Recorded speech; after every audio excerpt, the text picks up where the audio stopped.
Ladies and gentlemen, please welcome your hosts, Nina Rigg and Chris Brow. Hi, everyone. Good afternoon. Good afternoon, Good afternoon. everyone. Hi. Hello, everybody, and welcome to the Xcite Startup Pitch event here in London on this wonderful Wednesday afternoon. My name is Chris Brow. And I'm Nina Rigg. And together we have the honor to guide you through this event here today. We have a very international mix of candidates here with a wide variety of products and ideas they're about to present here. Everything from travel to food, marketing, fintech. We got it all. And I'm pretty anxious to see what our jury has to decide on, you know what I mean, what they're going to go for today. It's going to be a hard decision for sure. It will be. And today, I am not only honored to co-host the show with you, but I'm also more proud than ever to be a full-fledged member of the 360 Lab team. And to give you a little glimpse into what the 360 Lab is all about, we prepared a little film for you. So let's go for it. Go. Since the beginning of mankind, humans have longed for innovation. Nearly 3 million years later, our lifestyle has become much more fast-paced. But how to stay competitive in times such as these? For innovation, you need a vision. Then you need like-minded people, creators, dreamers, supporters, nerds, designers, and artists. Give them a playground. And don't forget, these free spirits need to work at their own pace. Think, swap ideas, disrupt rigid structures, hatch a concept, try it, fail, take a break, come up with a better concept, try again, succeed. Then you need a business angel who makes sure everything stays on the right track. Spread your idea across the globe. Go to Silicon Valley. And don't forget, it is not just about success. It's about changing the world. 360-degree lab. Unlimited possibilities. That's good. Yes, and now you've seen a glimpse into who 360 is and what 360 Lab does. Let's get you prepared for tonight. Just imagine that over 932 applications flooded our accelerator team in the run-up to this show. But today, it will only be the top 10 startups out of 933 applications pitching here on stage, pitching their business, their vision, and basically their babies to us. Exactly. And at the end of the day, the winning teams will each take home 100,000 euros to further expand their business with the support of 360 Lab. Now, some of you might know this is not the first event of Xcite. Well, we've been to Graz, we've been to Warsaw in the summer. This is our third event, and maybe interesting to know what the other candidates, the past candidates, are actually up to, the past startups. How have they evolved throughout the past year? You want to take a look? Yeah? Why don't we play the film? Roll it, please.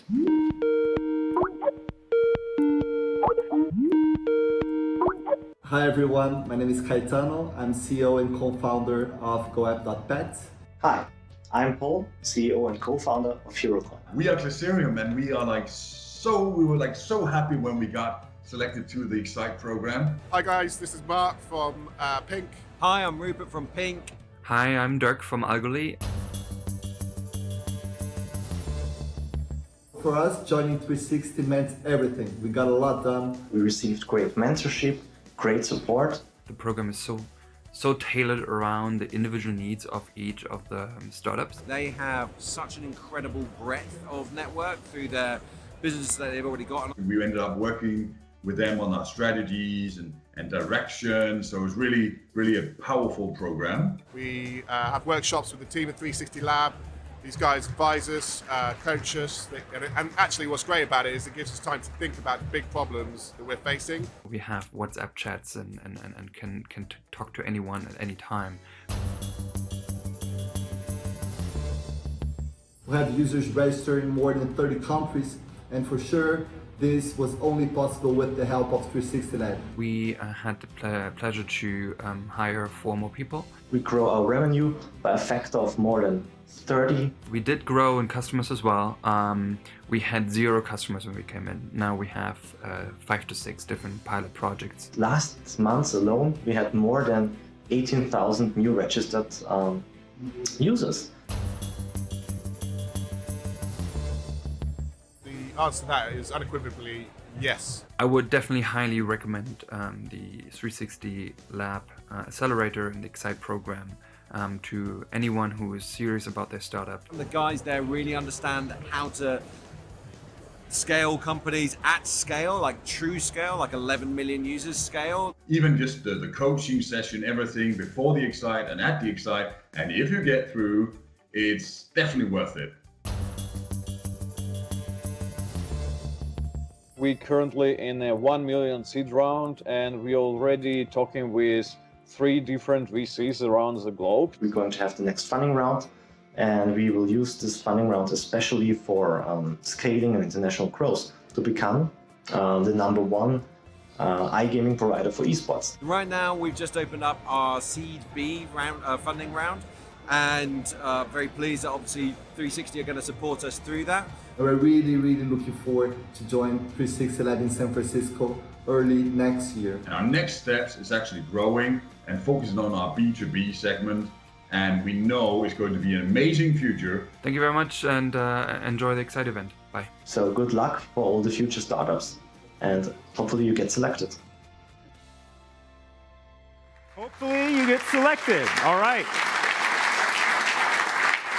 Yeah, and if you take a look around, maybe you'll spot 1 or 2 of the entrepreneurs you just saw here on screen in the audience here today. I saw some familiar faces for sure. And what would this event be without our high-class judges? And I'd like to introduce our judges here in just a few moments. They will consider the big picture. They'll consider the value proposition, of course, the outlook of the future, individual success factors, a rather tough job, suitable only for a competent lineup as the one I'm about to present to you now. So, I'm going to ask again. You want to get to know the judges? Yeah.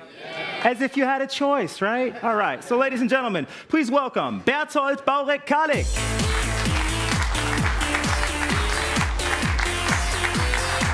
Hey.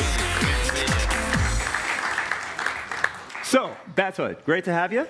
Maybe you could tell us a bit about your background. I mean, what makes you suitable for the position as a judge in this show? Well, you know, I'm a serial entrepreneur myself, founded a couple companies, been a business angel for a while, in the VC space for around 7 years now, and I'm super happy to support 360 Lab in venture transactions, and yeah, I'm curious what we'll see tonight. All right, sounds like you're ready. Why don't you take your seat? Thank you for being with us. Berthold. Next up, ladies and gentlemen, please welcome Dr. Günther Dobraut-Saldapenna. Hey. So, how are you feeling today? Good. All good? All good. So, what do you look out for most when dealing with startups at an event like this? I like to look them in the eye, and I want to see this fearless fire. I want to see conviction rather than just hopes and dreams, because they got to be ready to give it 5 to 10 years of their life, right? Right. All right. All right. That's a statement. Why don't you take a seat? Thank you. Nice to have you with us, Günther. Next up, super happy to announce, please welcome Miss Mia Negru. Mia, great to have you. Here, very exciting event, right? Definitely. Why don't you step just a bit closer here? There we go, so we can all see you. So maybe you could tell us, I mean, great to have a woman on board. Why don't we see more women in that position? And in general, I mean, looking in the audience, it's like, you know. I can assure you that women are coming, Chris. More women are becoming entrepreneurs. More women are stepping into the business angel field, the VC field, and I think more women will also be jurists, you know, judging from their, like, the experience that they had.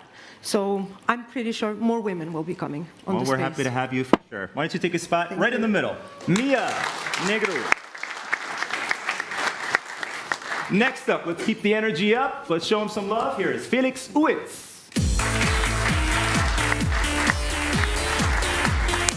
Welcome, Felix. So, you've been working with these teams now for quite some time. How close are they regarding the potential to actually break into the market? Well, Chris, that's a great question, because not only from a startup perspective, right? They're contestants, the top 10 contestants which are going to pitch on this stage already set themselves apart from over 900 applications in our batch. Right. And those top 10 contestants are in a very diverse field of industry, so very, very touch points, and many of them in desperate need for disruption and innovation. So basically anyone can make it. Felix, thanks for being here with us. Why don't you take your spot? Thank you, buddy. All right. And last but not least, ladies and gentlemen, please welcome Christian Wanscha. Hey there. Look at that smile. This is about the same smile we see here on screen. So, Christian, what makes you so happy? I mean, is it just the fact that this day has finally arrived? After all that preparation and, you know. Exactly, you just nailed it basically, because I'm looking forward to this event since almost 3 months already. Mm-hmm. So we put a lot of effort in to make it happen. Thank you for all the team, who realized all that. And it was a really long and successful year for us, and we're gonna close it with a wonderful event and good vibes, and I'm really looking forward to that. All right, good vibes. All right, you take your spot, and we'll get the show started in just a moment. Now, just a short explanation of the rundown here. Each team will have maximum 3 minutes of time to pitch their idea to our judges, with the clock ticking in sight. Afterwards, I'll be back, and we'll give the judges time to ask questions, depending on how interesting or interested or confused they are, depending. We'll see. Anyway, we have 10 startups in total. We divided them into 3 blocks, and we'll have a short break in between. Is that clear so far? Yeah, okay. So why don't we switch over to Nina? I think Nina's in the green room and can tell us a bit about the atmosphere down there. How are the candidates doing right now? Chris, I can tell you this is where the real magic happens right now before everything starts. So we have our candidates lined up here, and I'm totally curious what they are feeling right now, what they are thinking right now. So, hi. Would you give me a glimpse into your mind right now at this moment? To be honest, Nina, I'm very nervous, but pumped, ready, excited. Pumped. Okay, so this is exactly the energy we're aiming for. This sounds amazingly confident. Yeah, I think if we go out there, we've done the preparation, so it's now time to just see and do our best. So. Okay, fingers crossed for you, because there's nothing more to say. And I got a gentleman to my right. How about you? As confident as your colleague? I don't know about confidence, but I'm definitely excited to see everybody that I've gotten to know over the last few days who have evolved their presentation of their product. Really excited to see them present what they're working on as well. So that to me is the fun part, yeah. So totally in it for the team spirit as well. Well, it's just enjoyable. You get to know people, you get to hear about what they're passionate about and what they're working on. So isn't it great to get to see the result of that and hear them present that to other people? Wow, I couldn't have said it any better. Thank you so much. And we are pretty much burning to know what's going on stage. So Chris, back to you. All right, thank you very much, Nina. And we're just about ready to get the show started. I think everything has been explained. Our judges are ready. Yes, we are. Our audience is ready. Yeah. So let's start it off. Please welcome, ladies and gentlemen, our first startup here today. We're going to take a look. I think we have a picture that we could maybe show our audience to see how he's doing. There we go. There we go. Yeah, let's build up the pressure a bit, huh? No, just kidding. Ladies and gentlemen, let's bring him out. From Challenger, here's Garrett Fritz. Welcome, Garrett. Thank you. So, you know what to do? I think so, yeah. All right, you have 3 minutes to present. Give it your best. Your time starts now. Hello, I'm Garrett Fritz, and I want to talk to you about dating. We all know online dating is a massive industry. It has a $7 billion market value, and it grows 10% every year. And every one of you, even if you're happily married, I'm sure can rattle off 4 different dating apps just off the top of your head. Well, if you've used any of these apps, or you know anyone who's used any of these apps, it should come as no surprise that a dating app installed today only has a 1% chance of staying on the device 3 months from now. They all get uninstalled. And no, it's not because 99% of them have found the love of their life. So what's happening? Why are they so terrible? Well, even though there seems to be a large variety of these apps out there, they can all be categorized in one of two buckets. They're either meat market type apps, where you're swiping left and right, or they're relationship apps, where you rely on the mythical algorithm to sort you out. And they both have some significant drawbacks. For the meat market type apps, sure, you can get a lot of matches, particularly if you're hot, but rarely do those matches convert into conversations, let alone dates. So it's a very inefficient way to spend your time. The relationship apps are tedious to fill out, and there's still no data released that indicates that anyone's algorithm sorts better than chance. So again, extremely inefficient. So why don't we do something that's actually different? Why don't we try Challenger? Challenger introduces an actually unique interaction pattern where you can't actually talk to anyone unless you either respond to someone's challenge or they respond to one of yours. And a challenge is just a question or a dare. It can be as simple as, what was the last book you read? Or as complicated as, show me a video of you doing 10 pull-ups. You're never matching with me if that's your challenge. But once you get responses to your challenge, if you like a response, then you can start talking to each other, and not before. So right away, every single one of your matches has proven that, one, they have something in common with you, the context of the challenge, and two, that they've demonstrated an actual willingness to have a conversation with you. So no more matches for the sake of matches. All of this with the built-in icebreaker, which is the challenge that allows people to interact in a way that's very natural and what you would do in real life, ultimately leading to a high ratio of conversations to matches and dates to matches, or high efficiency dating. Challenger is live in the US, and our users are already creating challenges, responding, and most importantly, they're talking to each other. I have an aerospace engineering degree from MIT, of course. But for the last 5 years, I've actually been building mobile social networks in Los Angeles. Some of my apps include the official social network of Liverpool FC, the ATP, and Major League Baseball. Our revenue model follows the rest of the industry in that it is a free app where you pay for added discoverability. We are right now raising funds and seeking additional partnerships such that we can continue our marketing campaigns in our launch cities and expand our reach. After we do that, we feel we'll be a strong candidate for acquisition from the larger players in the space. Thank you for your time. Again, my name is Garrett Fritz, and this is Challenger. Right on time. All right. Perfect timing. Judges, any questions? Yeah, then please let me start out. First of all, Garrett, great presentation. Thank you so much. I know how hard it is basically to start out and be the first startup on stage. Luckily, the crowd is already loving you. I do have one question. I've gained intelligence that more and more social media companies like Facebook are stepping more and more further away from promoting dating apps on this. So it makes marketing specifically a challenging topic for you. Mm-hmm. How are your plans on that?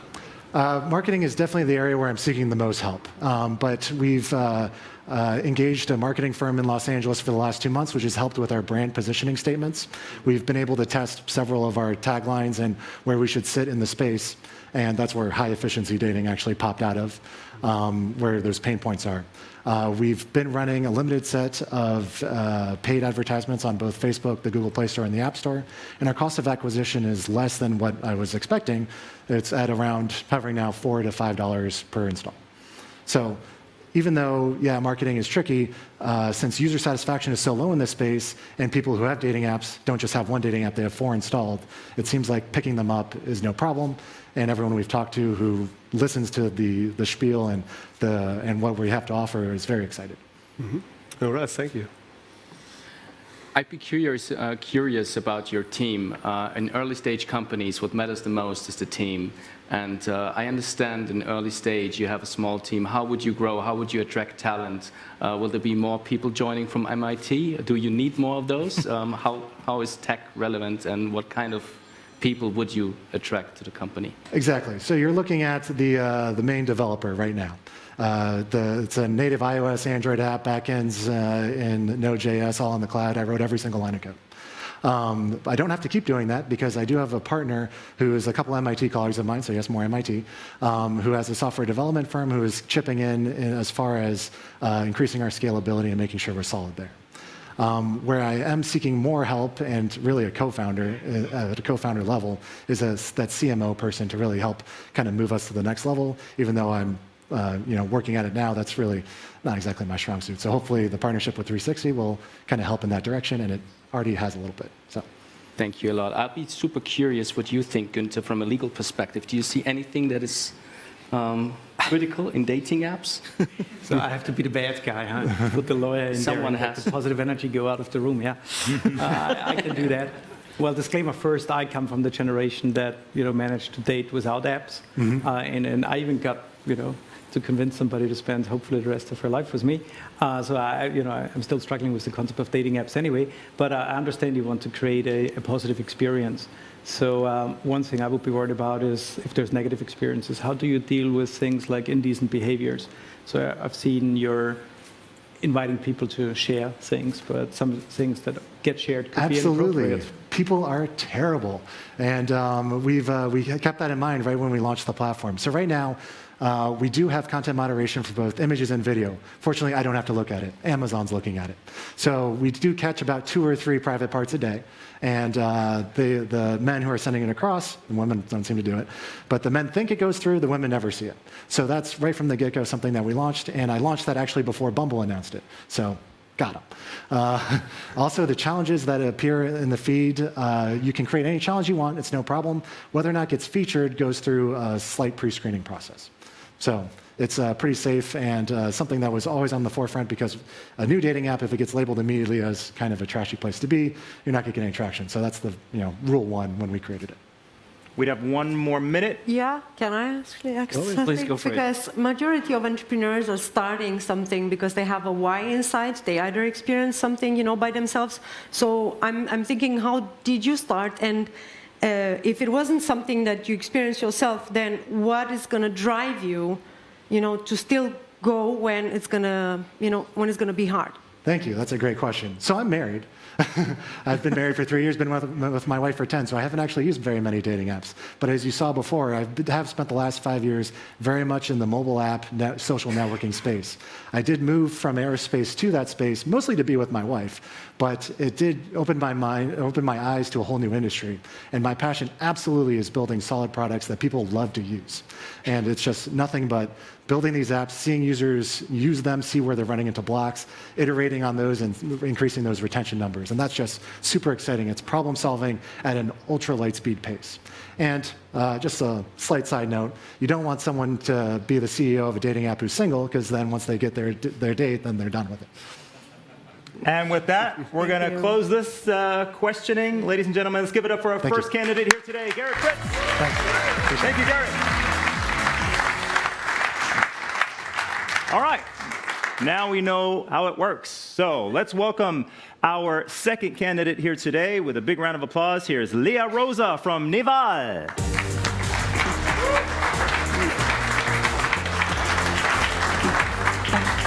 Leah, great to have you. So, how are you feeling today? I'm good. Yeah, you're good? Yeah, All right. Excited. Stay good. Want to take a deep breath? And your 3 minutes start now. Hi, everybody. I'm Leah. I'm the CEO of Nival. Tonight, I'm in the same situation as I was about 3 years ago, pitching for money from big investors. We had a very complicated product, so we prepared a long report on the risk and the financials of the product. And what we expected was that the investors would ask a lot of questions on this report. What happened, though, was that the investors didn't care about this report. Instead, they spent most of the time asking us questions about the team. And that's when we realized, while the product and the financials are really important for the investment decision, what matters most in the end is the team. The problem is that investors have no measure or no solution to assess a team besides their gut feeling. And while that can be a good measure, there's so much else that you're missing about the quality of a team that makes you often do the wrong decision. But hey, that's where Nival comes in. We've designed a 3-level product suite that helps investors assess teams based on a quantitative approach. And I'm going to show you how. So our first product, Nival Maps, takes startup data and visualizes the connections that teams have within and outside of the company. This not only shows how strongly a team is connected, but also what types of networks these teams have access to. Our second product, Nival Analytics, then uses this data to identify successful network patterns. Our third product, Nival Predictive, matches any new incoming startups against this pattern to ultimately predict whether their company is going to be successful or not. Besides investors, we're targeting banks and helping them in their KYC processes, as well as companies in their supply chain management. All in all, this makes up about a $20 billion market. Our business model is based on a software as a service approach with additional services charged on a request basis.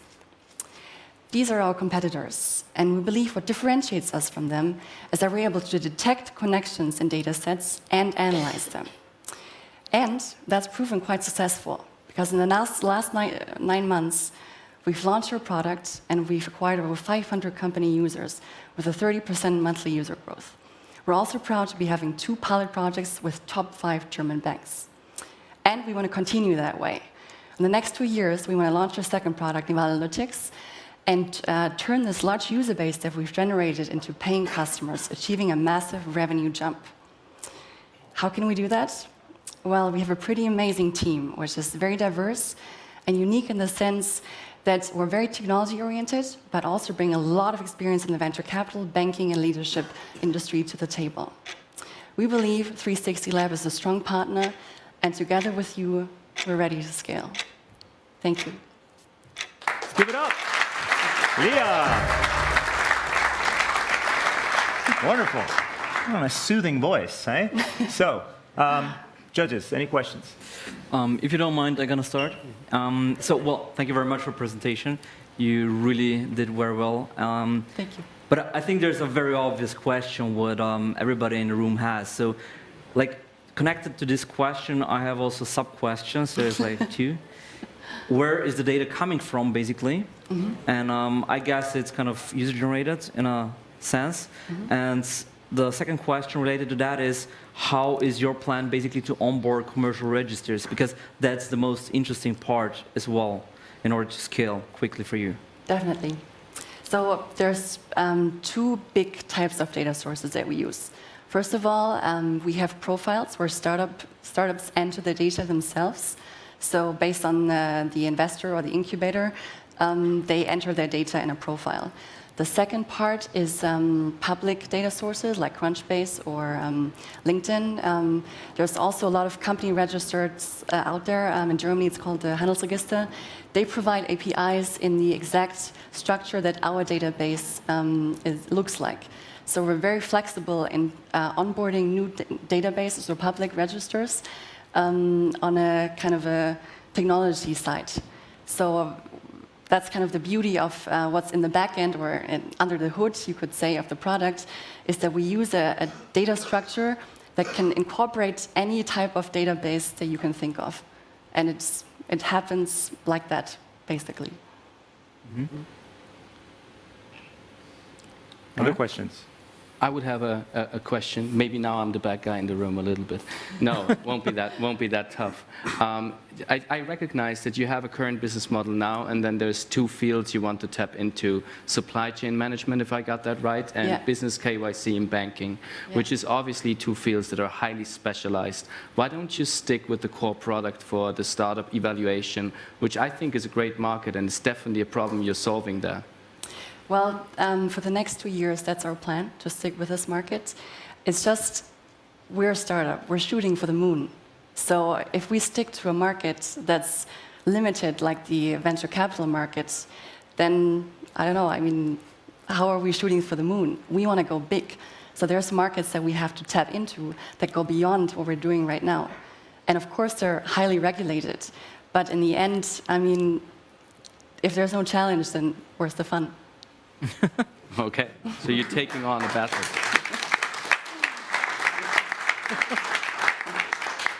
I like that. Huh? Now you got your answer. Yes, yes. Maybe, no, please go. You talked about transforming the users into customers, if I got it right. I'm sorry? You talked about transforming users into customers, if I got it right. How will you do that?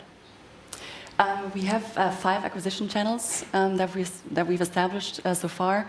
The one that's most effective is actually the partnerships that we've established. So we have partnerships with 5 big accelerators and investment funds in Germany that act as kind of like a multiplier, because they use our solution and invite all of their networks to the platform, which then makes new users, kind of see our product and see our solution, and hopefully convert into new users.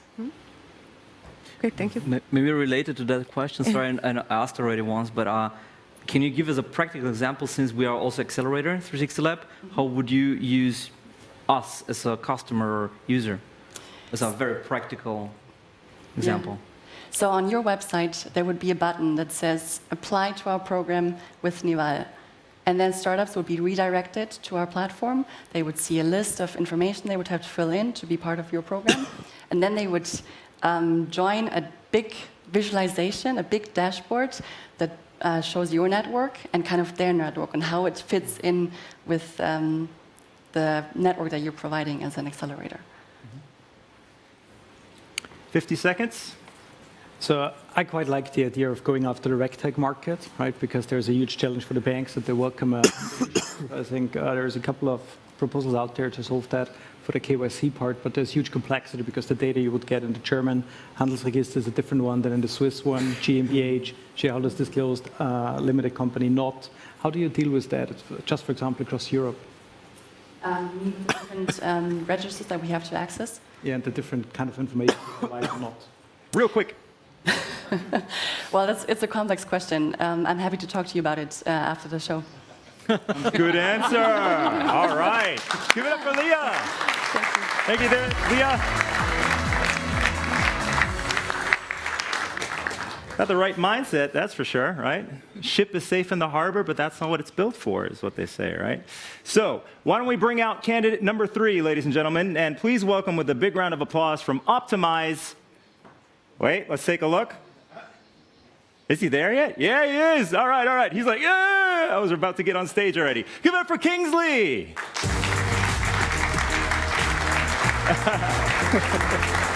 Kingsley. Yes. All right.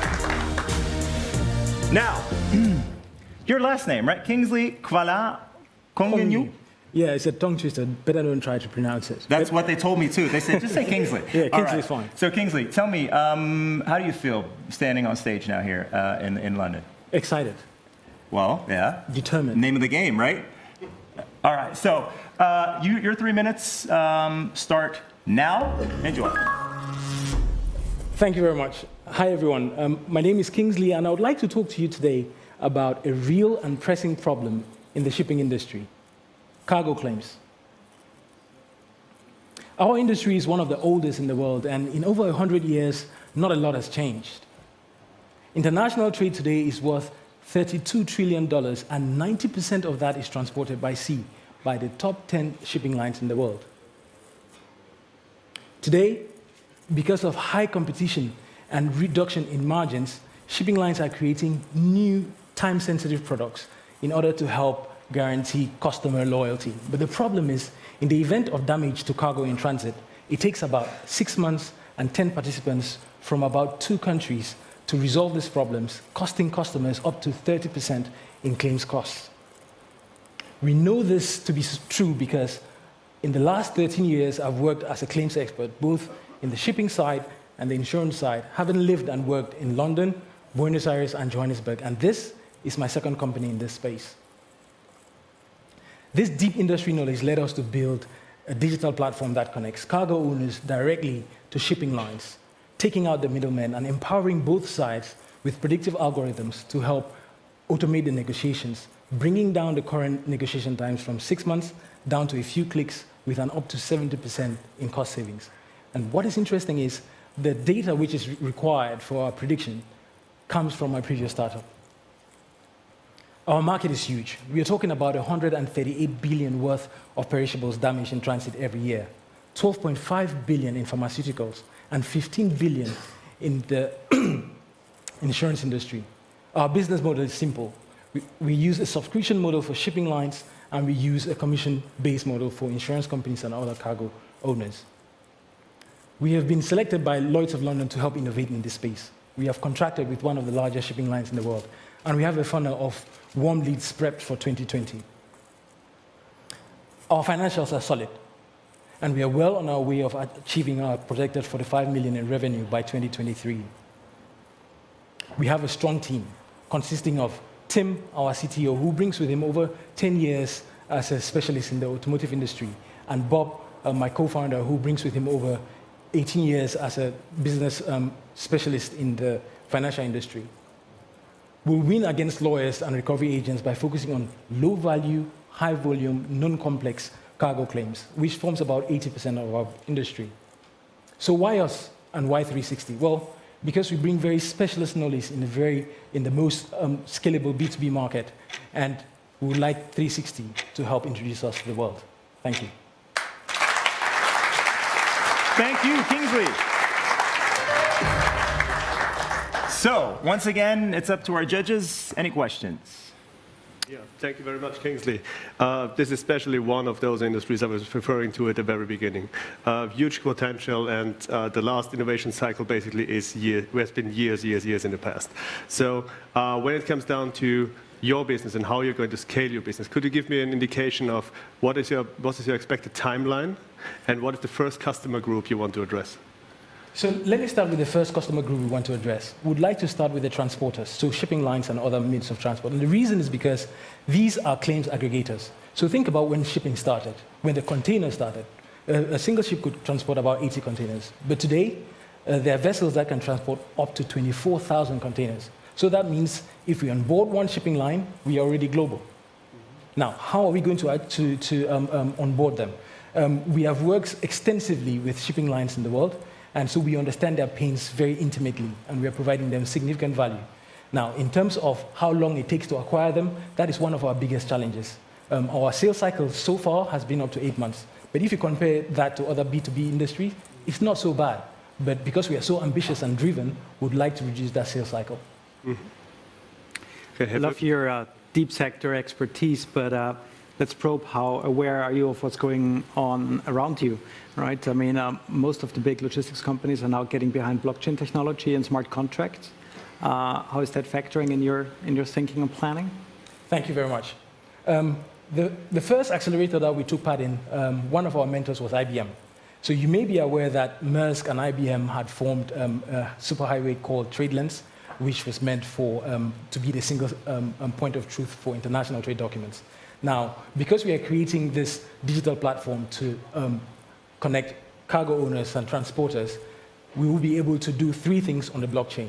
We'll be able to do automated contracts, we'll be able to verify the trade documents, and we'll be able to do instant payments. But that is a long-term goal. Yeah.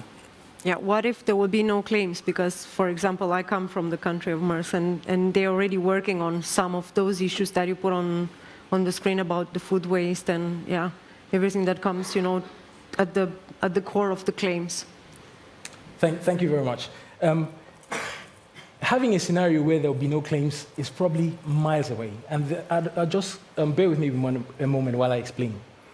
So because of the on-demand industry, there's an increasing amount of pressure on logistics companies and shipping lines to transport cargoes quicker and deliver them quicker as well.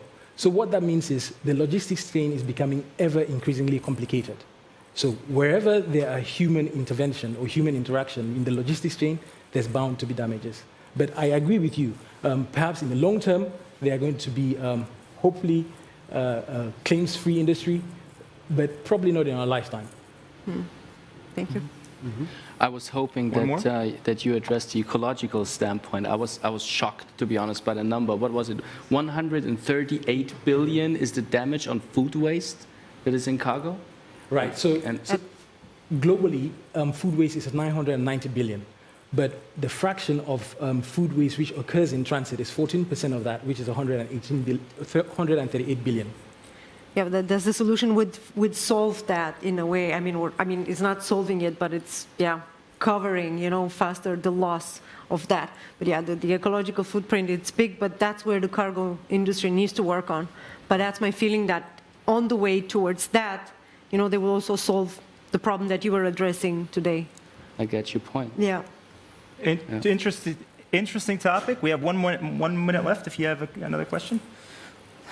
Well, let's move a little bit to the program itself. So what is your expectation from 360 Lab Accelerator program? Since we, honestly speaking, we are not the logistics experts. So what do you expect from us and how do you think we can help you the best? Thank you very much for that question. So we have very intimate insights into this industry, and we've been in it for a long time. Now, we run a very high risk that there may be a lot of things happening around the peripheries that we don't have a view on. And so we need an external partner to be able to look from outside in and advise us on how to navigate. Now, this industry is very relationship-based, and with your extensive network, I think you can help us navigate that.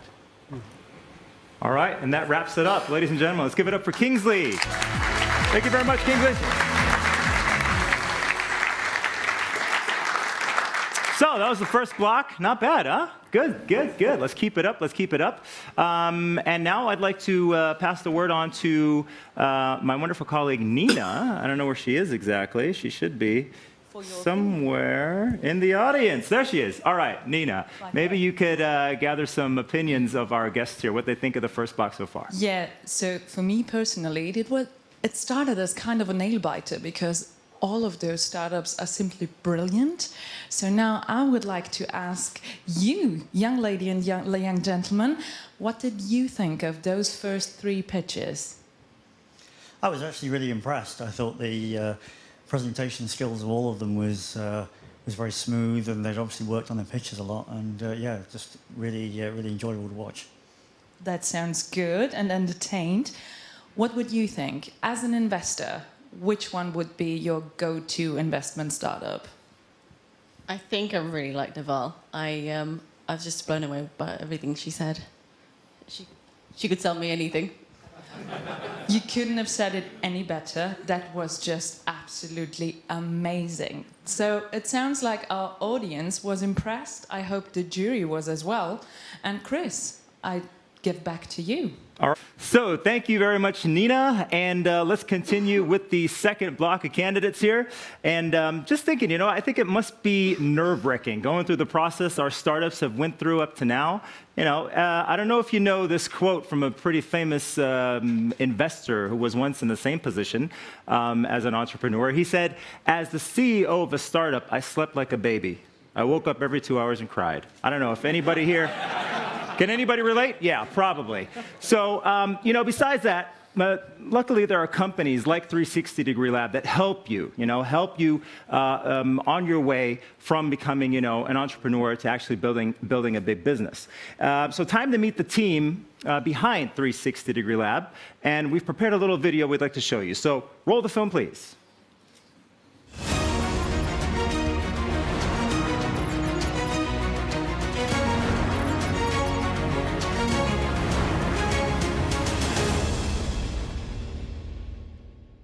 Hi, I'm Malene. Hi, I'm Daniel. Hi, I'm Angelica. My name is Jasper.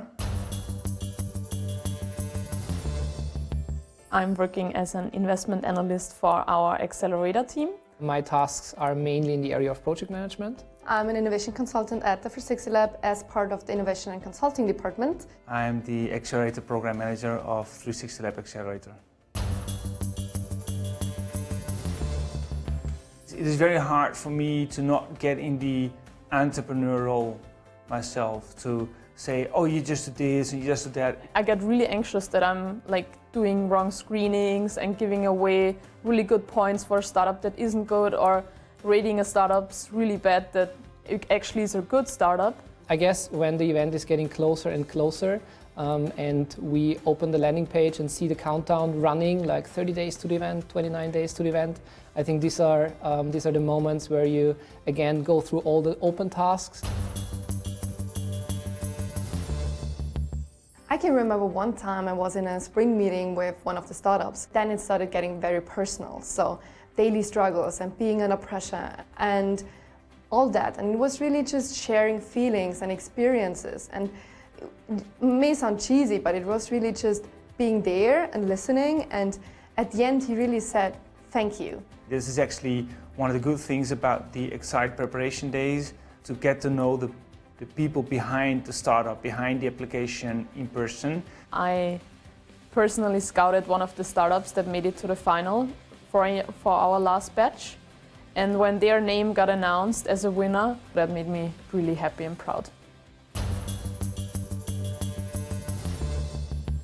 I love the moment when the first moment we speak about an idea comes to life.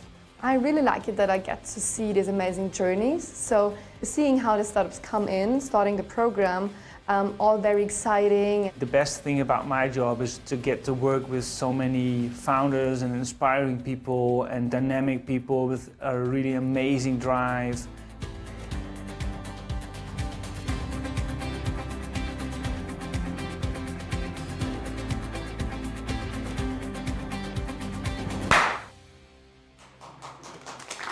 All right, what a great team. 360 Lab. All right, and one of these team members is downstairs in the green room with the next candidates. So maybe we want to switch back to Nina. You have some statements for us? Oh, I definitely do. And I'm super curious about those statements now after they have seen their first block of other candidates deliver. So first of all, beat to book. How are you feeling now that you've seen some really good performances up there?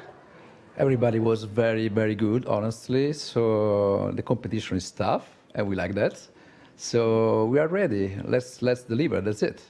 I absolutely love how prepared and confident you are. Where does it come from? Is it you are absolutely sure that your product is just right for this? Okay, of course we are confident about our product. Now, I mean, we need to deliver what we promise. Of course, it's a long journey, but it's just the beginning, that's for sure. I'm crossing my fingers for you that you continue the journey with us, with 360 Lab. And also on my right, our young gentleman from Aero. Same to you, now that you've seen some amazing performances up there, how do you feel? Yeah, I feel great. I think everyone did a great job. I'm looking forward to meeting the judges, meeting the audience, getting some questions, putting our idea out there. I think it's going to be good. I hear way more excitement than nervousness. I love this energy. Yeah, no, I mean, we've all been working really hard to get here, working on our products really hard. So this really seems like a bit of a culmination, like a moment to share it and show off and be excited with everyone else. So, yeah. Show off. That's it. So they sound like ready as they can be. So back up stage, please. Yeah, they're ready, but they're still sitting there relaxed on their couch. Let's see how our next candidate is doing. And here backstage, maybe we can get a quick picture. There she is. She's still smiling. Why don't we get her out with a big round of applause from Job Seekers. Here's Elsa Seking.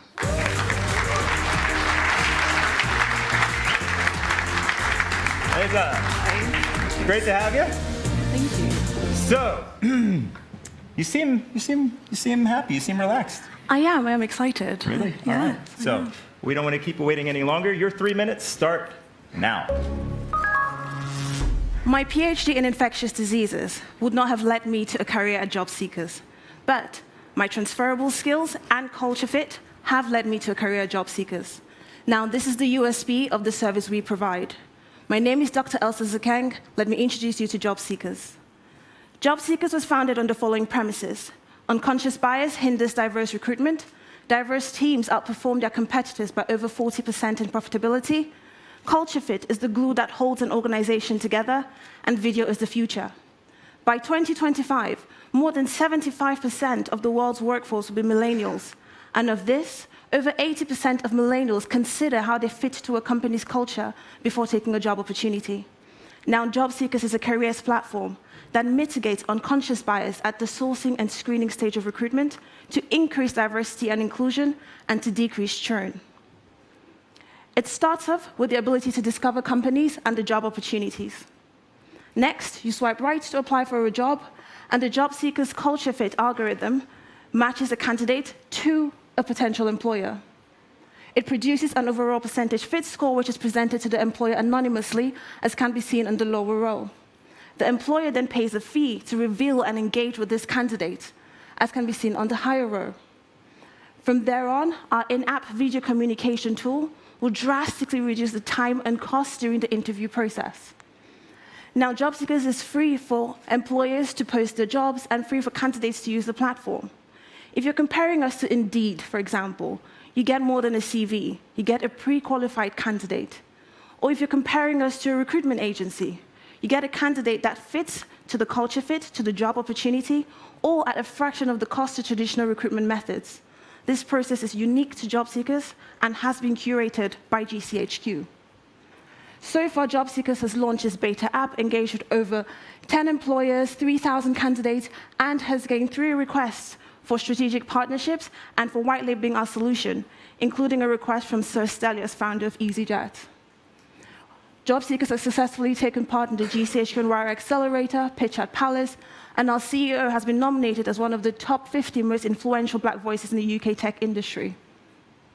All this has been done within the team of 5 who have complementary skills within recruitment, technology, and business development, as well as under our chairman, David Moffat, who's one of the founding members of Monster Jobs.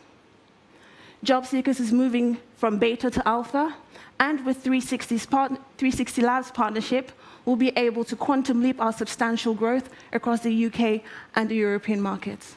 Thank you for listening. Wow. Nice presentation. Job seekers, questions?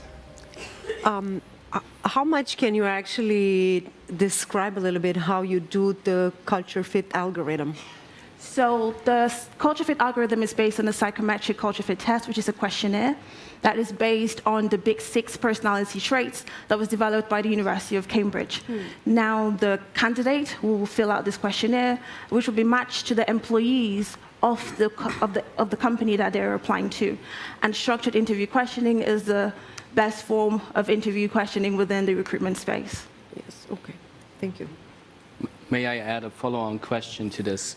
Is this how you make money, that you sell this certification of the psychological profile of the candidate, or how is the revenue streams? So the revenue stream is that when a candidate obviously applies for the job opportunity, we could produce a percentage fit score, which fits to the company's culture, as well as the skills, the education, the work experience, whatever it is that the employer may want. Now, this percentage fit score is presented to the employer anonymously. So all they see is an avatar with, let's say, 92% fit. Now, the employer pays a fee, and that's the business model, pays the fee to reveal and engage with these candidates. So what we do is we sell packages of 5, 10, 15, 20, up to 30 packages, so the employer can purchase these credits to then reveal these candidates. 1 credit is equivalent to 1 applicant. Well, let's talk a little bit about your competition, because do you have an idea how many job platforms are out there worldwide? A lot. I guess there are thousands, right? I mean, yes. There's really a lot. So do you think like one of the big players in the market, they could create maybe like what you call as a USP, which is basically your algorithm in order to understand the cultural fit. Let's call it a feature. If they implement this feature into their platform, that they basically would have been, a huge advantage compared to you because you're newcomers in that market? No, I think that obviously anything is possible with the different competitions that's out there. But the thing to remember about job seekers is that, yes, the culture fit is an aspect, but we also mitigate on the unconscious bias at the sourcing and screening stage of recruitment, and it is a job site. So job seekers is a one-stop shop. It's a complex complementary product. So yes, whilst one feature might add to a current competitor's proposal, it's not the total opportunity for job seekers. But obviously, we'll be open to talking to any potential competitors or business partners on potentially working together. All right. So how do you work on actually eliminating bias from? So the thing with bias is, sorry, I'll just have to say this, is that we all have an unconscious bias, right? You will not expect a manager to say that I'm not going to hire this person because they're a woman. But what stops them from thinking that because you're a woman, you wouldn't be able to handle the job pressures as well as a man can? So what we do is look at the facts of the matter. You're looking for somebody to fit to the job opportunity and to the company's culture. It doesn't matter whether they're male, female, black, white, or whatever other orientations that they are. So we combine this in a percentage fit score and present this to the company. And that is the mitigating unconscious bias at the sourcing and screening stage of recruitment. But it's obviously worth remembering that at the end of the day, recruitment still has to have the human aspect to it. So you are probably going to talk to who you're going to recruit at some point. But if we're able to level that playing field and able to put people in interview positions that they may not have potentially attained beforehand, then that is the point of job seekers. To actually develop this platform, you will need some really good tech talent. And forgive me, London, if I'm not aware in how strong of a vibrant startup hub Manchester is. And maybe the audience can clap. Is it vibrant? Yes. Okay.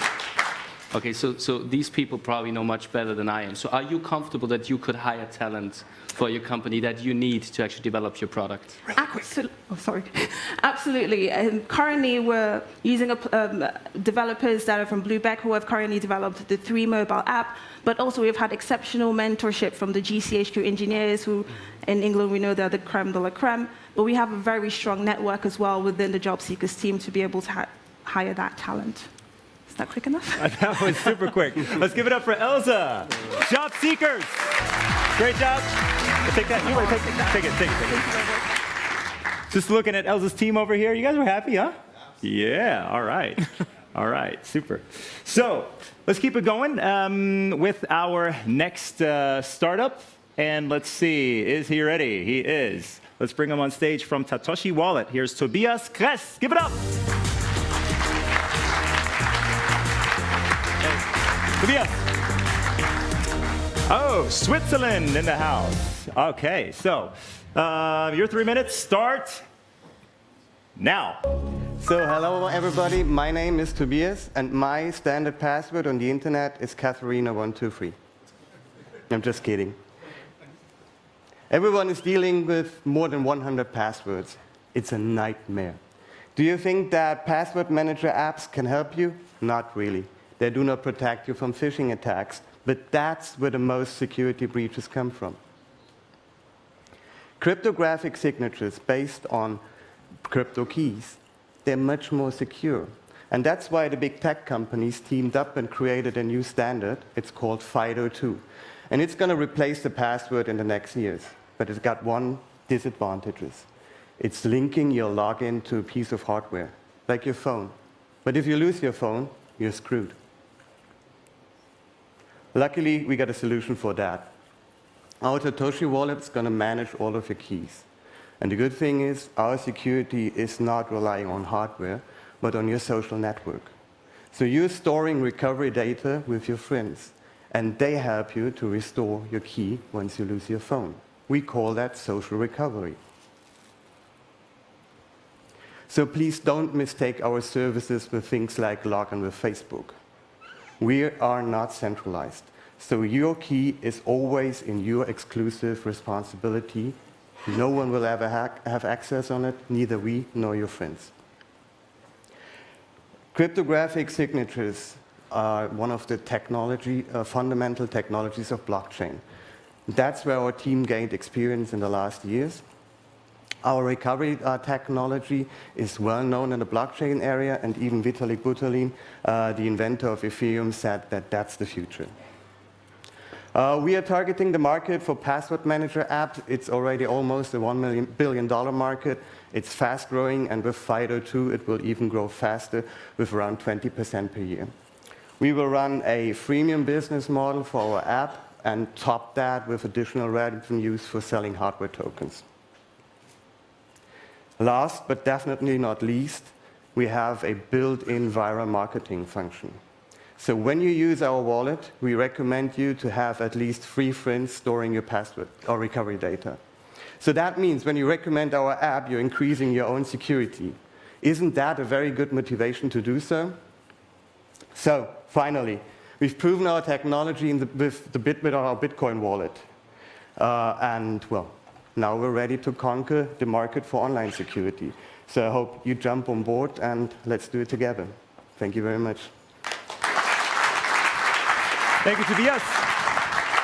Come on, Tobias. All right. Ms. President, are you happy with yourself? Something. Yeah? Good? Cool. How about our judges? Questions? Looking at... You guys know each other, Rockstar Günther. Well, first of all, happy to have somebody from the Crypto Valley here. And let's just state this, the future is decentralized. No doubt about this.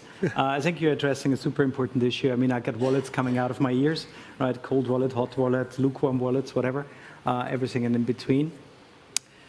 I mean, with the advancements of technology, the one risk obviously we have, and you said it, that it's social hacking really and scamming and so forth. If you can do it with one, you can also do it with three. So obviously that's also going up. And then the hardware component is another element. So if you could elaborate a little bit on this.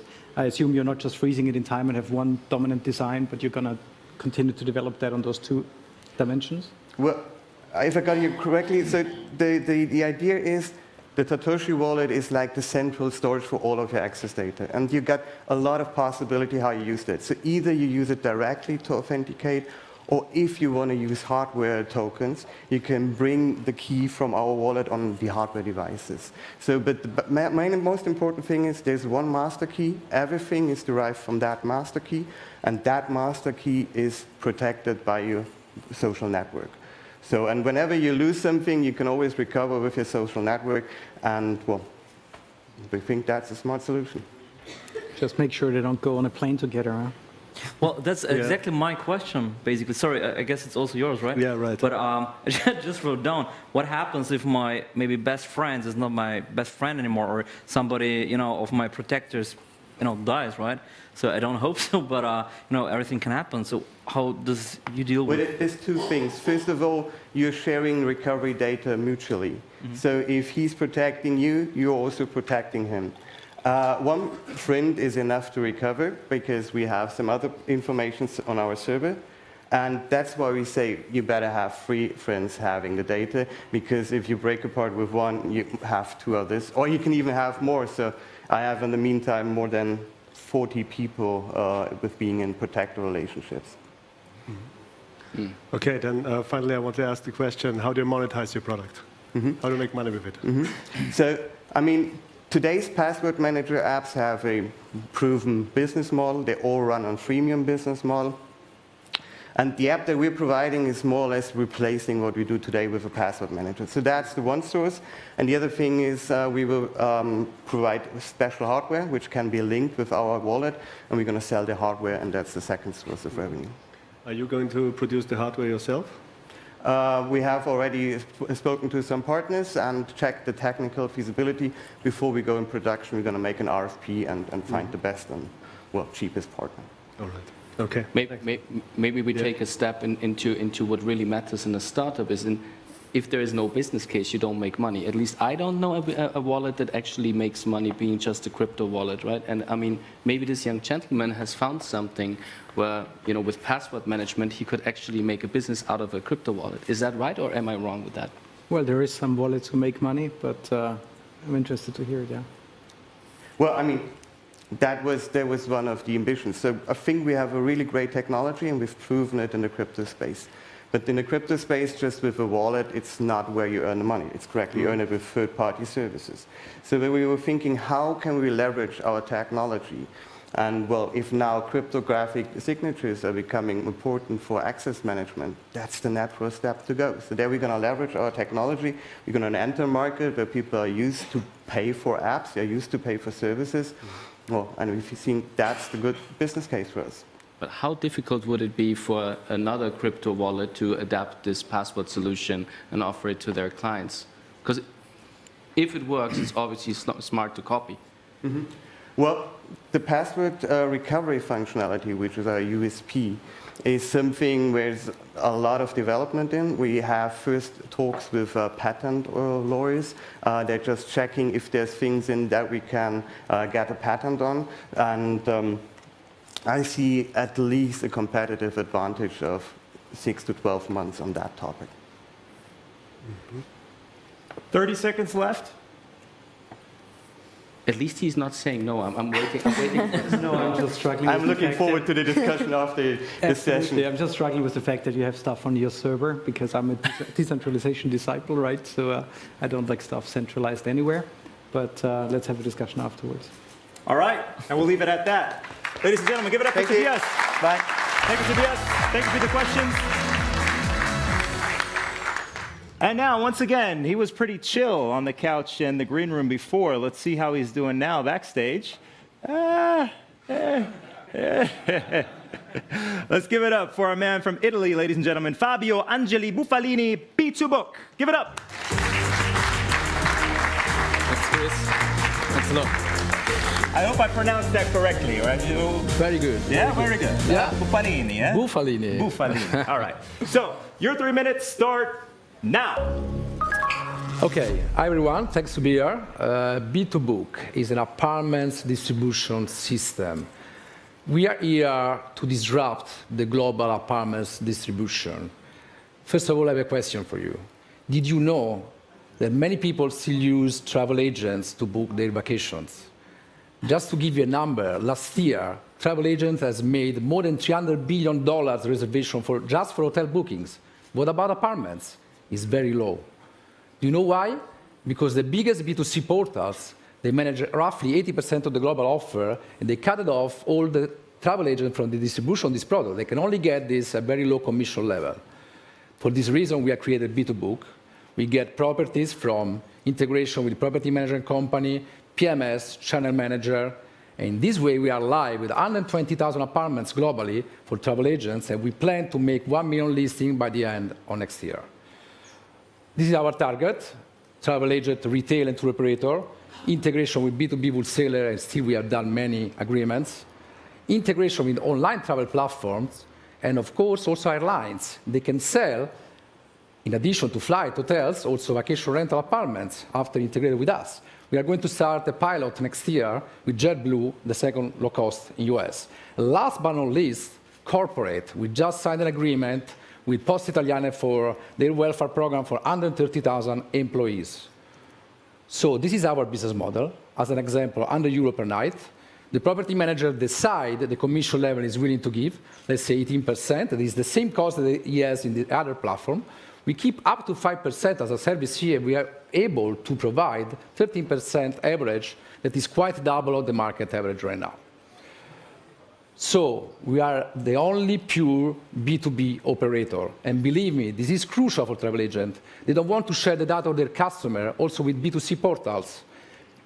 And most of all, of course, we have a large portfolio and high commission.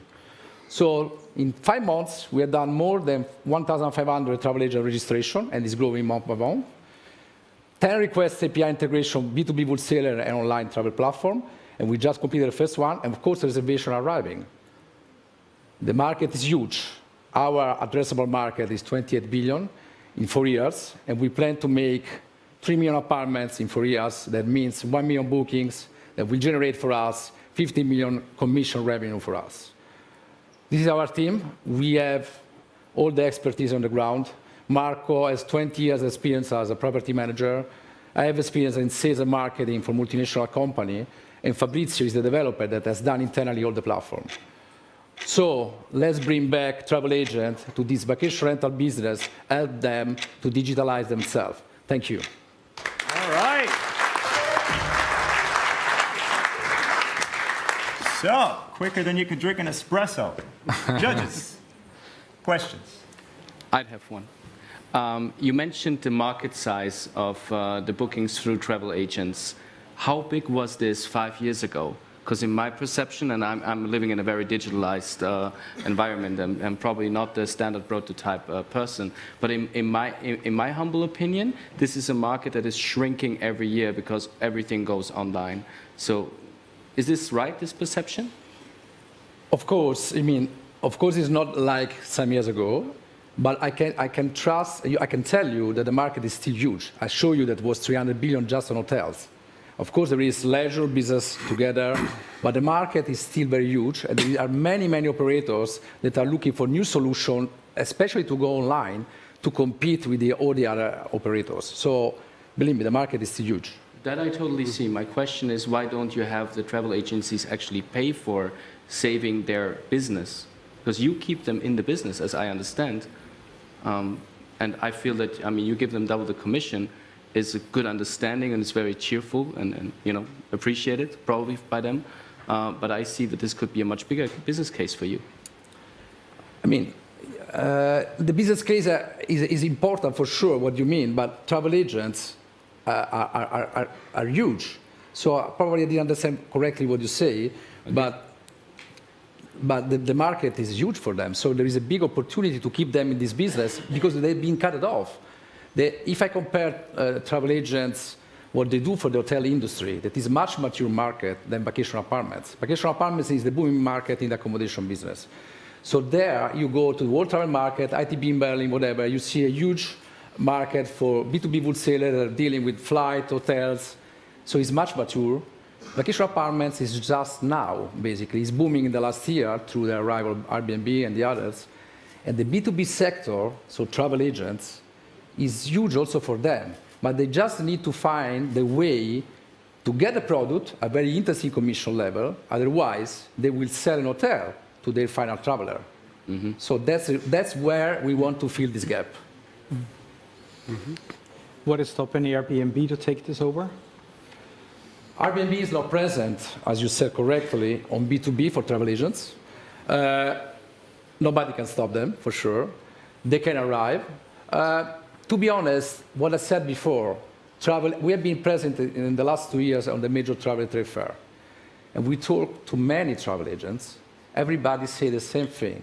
I don't want to share the data of my customer also with B2C portals. I'm very jealous about my customer because they know very well that the next trip will be with them. So that's the reason why we want to be only B2B operator, and we will continue to be like that. Maybe, I mean, like your traction is amazing, honestly, for an early stage startup. Congratulations on that traction. That's crazy.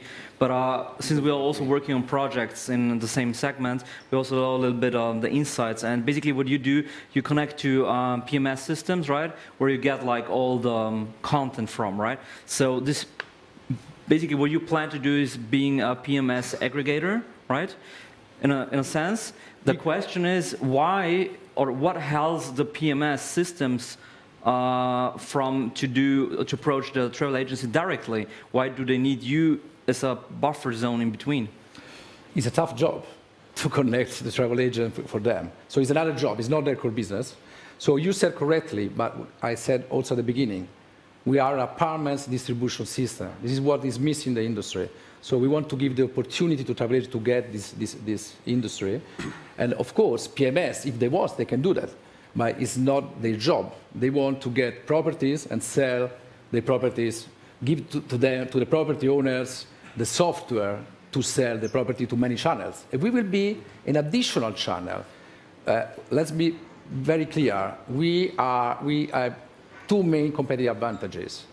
Provide to online travel platform and travel agents the access to vacation rental business at the best commission fees.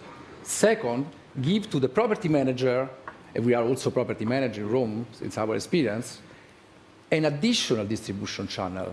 We are all on the same platform. I can tell you that Rome, as an example, in the last 5 years, there was double the size of vacation apartments in the center of Rome, 27,000. Now it's going down because it's too much competition. You have to decrease every time prices. And that's why, in addition to Booking, Airbnb, HomeAway, you can have B2Book to get the B2B target that right now you cannot get. Thank you. And with that, close this. Give it up for Fabio. Thank you, Fabio.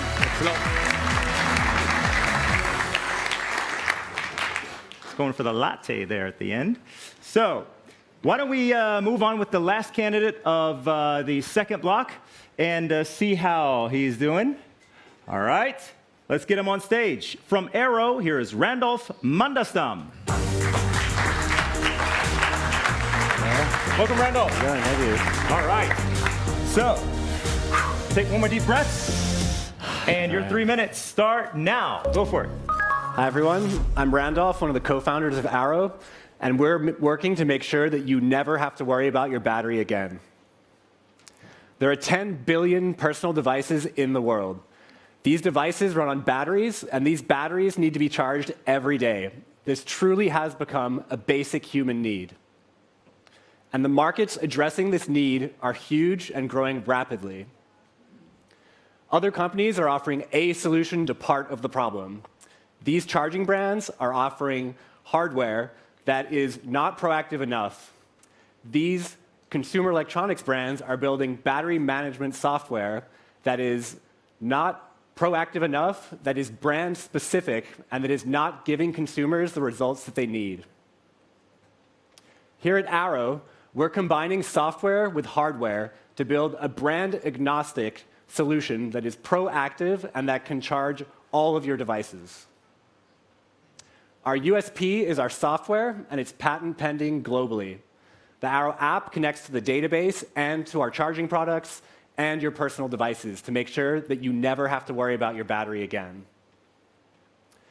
Our team has previous startup experience. We've worked with some of the largest brands in the world. We've known each other for a very long time, which has allowed us to get over multiple hurdles in the past 3 years to get us to where we are today. Owen, our CEO, worked with Apple to build one of the first tech accessories licenses, which they sold to Belkin. We have an awesome group of advisors, the COO of Lenovo. We have the former head of licensing at Belkin, the former head of e-commerce at Lenovo, and the VP of business development at Polaroid. So how are we going to monetize this? We're going to monetize our software in 2 ways: by selling our charging products and the Arrow app to consumers, and by licensing our battery management software to the world's largest consumer electronics brands. We're already in negotiations with one of these brands. So the response so far has been incredible. We have 700 pre-orders for our charging product, and we've met with 50 retailers and distributors who all want our product in their stores as soon as possible. This is our timeline. We'll be selling our first charging product in January 2020. We have financing in place to fund the full stock cycle. The next version of the Arrow app will launch in June 2020, and this will be a virtual battery management assistant for all of your personal devices. We'll also be starting licensing next year in 2020. So what are we looking for? Our product is ready. We're just looking for help from 360 to scale our business and make sure that you never have to worry about your battery again.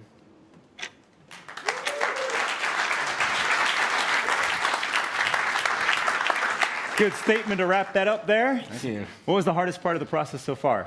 I don't know. I mean, the interviews, they really did their due diligence. I mean, just to get here, multiple rounds, video calls, right. pitches, but... Well, we're going to continue with that now. Fantastic. So, judges, any questions? So I'm a woman, so I care how big it is. Yeah, great. So our first charging product... Our first charging product is for both genders, and it's built for business travelers and mobile workers, and it's actually specifically designed for luggage and bags. It sits next to your laptop. It's about the size of a tablet, and it weighs 800 grams, so not very heavy. Yeah. So it's more for industrial use because, yeah, I cannot carry that probably in my purse or something. Well, so our first charging product is the first charging solution that can charge any laptop in the world. And because of that, we designed it to sit next to your laptop computer. So if you have a laptop, you have a bag to carry it, and you'll have a place next to your laptop to carry our battery. That was the thing. Yeah, okay. Mm-hmm. How many grams you said? 800? 800, yeah. 800. Yep, thank you. So I just want to pick on that because basically your product is designed for people who are constantly on the road, right? So I don't want to worry about my battery again, and I'm probably apparently on business trips and going from plane to plane. Yeah. It's getting more and more difficult to get those chargers onto planes, right? How would this affect your business model in the future? Yeah, so we created our battery specifically to be within the regulations of travel. If you're going to eventually ban any sort of lithium-ion batteries, you would have to ban your laptops, you would have to ban your tablets. So it's just unreasonable to think that they're ever going to stop you taking lithium-ion products on a plane, which is what our product is. But it's something that we definitely kept in mind when designing the product to make sure it's as easy for the consumer as possible. So as long as you carry it in your hand luggage. Yep. So in case it burns, you can throw it out. Yeah. Okay. One thing did I understand this right? You are planning to deliver on the Kickstarter promise with January. So that's basically what's there. And in June, you said a virtual battery management system. So this kind of means that the software would then Bluetooth be connected with my devices and understand the battery levels and would drain even more power out of my devices? No, yeah, I mean, it's the virtual battery management assistant is very exciting. So we're going to be using things like your location services, integrations with your calendar. We're going to start monitoring your charging habits through the app. So every time you charge one of your devices, every time you use it, it's going to start to learn your charging habits, and then it's going to start to proactively manage your batteries for you. So we all spend a lot of time and effort and energy and anxiety and stress worrying about how much do I have, how long is it going to last me. The idea is to take that onus off of the consumer. These are tech products after all. Why can't we use technology to help us better manage our batteries? But this means my phone will die within 2 hours if I have it connected all the time to all these devices. I mean, I don't think so, no. I mean, How? So your Bluetooth connectivity is not the main source of battery degradation. When you're using your Bluetooth headphones, it really takes up very little amount of the battery. So, and the other thing that it does is if there's a disconnection from the Bluetooth, it records the last known battery level of your devices. So you don't need to be connected to all of your devices constantly to know the battery level. We also log that sort of last known battery level. Okay. The one side of your equation, the one with the potential license takers, is a little thin, given the ecosystem, right? There is only so many players on that side of the equation. What's your plan B if they do not take a license? Yeah, so I mean, we still have the consumer product and the Arrow app. I mean, what we're most excited about is the app, to be honest, and the software. So like I mentioned, our USP is our software. So with the app, we want everyone in the world to be able to download it, to be able to use the sort of battery management technology. And from there, that opens us up to selling our charging products to them via the app. We really think that if there was a product out there that could help people with their battery anxiety issues, that anyone in this room, anyone in the world could use it. So the possibilities behind the software and the app themselves we see is enormous. So your business case doesn't solely depend on... Yes, exactly, yeah. We have to cut it there. Gentlemen, ladies and gentlemen, give it up. Thank you very much. That was Randolph from Arrow. And now, Nina is in the audience already. That was our second block. This is going to be a tough decision, I'm sure, for our judges later on. But what does our audience have to say? Yeah, maybe the two gentlemen beside me might be a little biased when it comes to their impression of our startups, because Ed here is actually part of our accelerator team and spent a fair amount of time with our startups within the last few days. So Ed, what do you think? Did they deliver their full potential in their pitches? Well, from Monday morning when they came to London, they were not quite polished. And I think the team has put them together and ended up with an excellent group of presentations. Michael, who helped with the pitching, Jasper, the whole team together has really produced something here, I think. I couldn't have said it any better because the improvement was just huge during the last couple of days. And now for Brian, how does it feel to sit in the audience when only in July it was you upstage there? Well, it's kind of a weird feeling sitting in the audience and looking at the stage here. It almost reminds me of what happened, some months ago. But I think the main difference is they all seem so calm.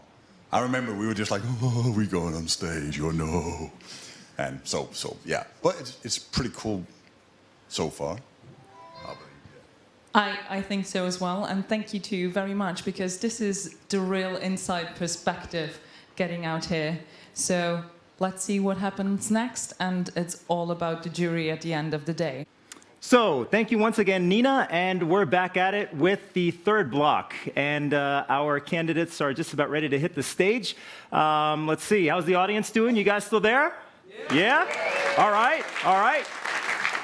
Before we bring out our last three contestants, I want to see if you agree on the following statements, on the following quotes from some of the biggest tycoons out there when it comes to entrepreneurship. Just raise your hand and let me know what you think. John D. Rockefeller once said, "Don't be afraid to give up the good to go for the great." Who agrees?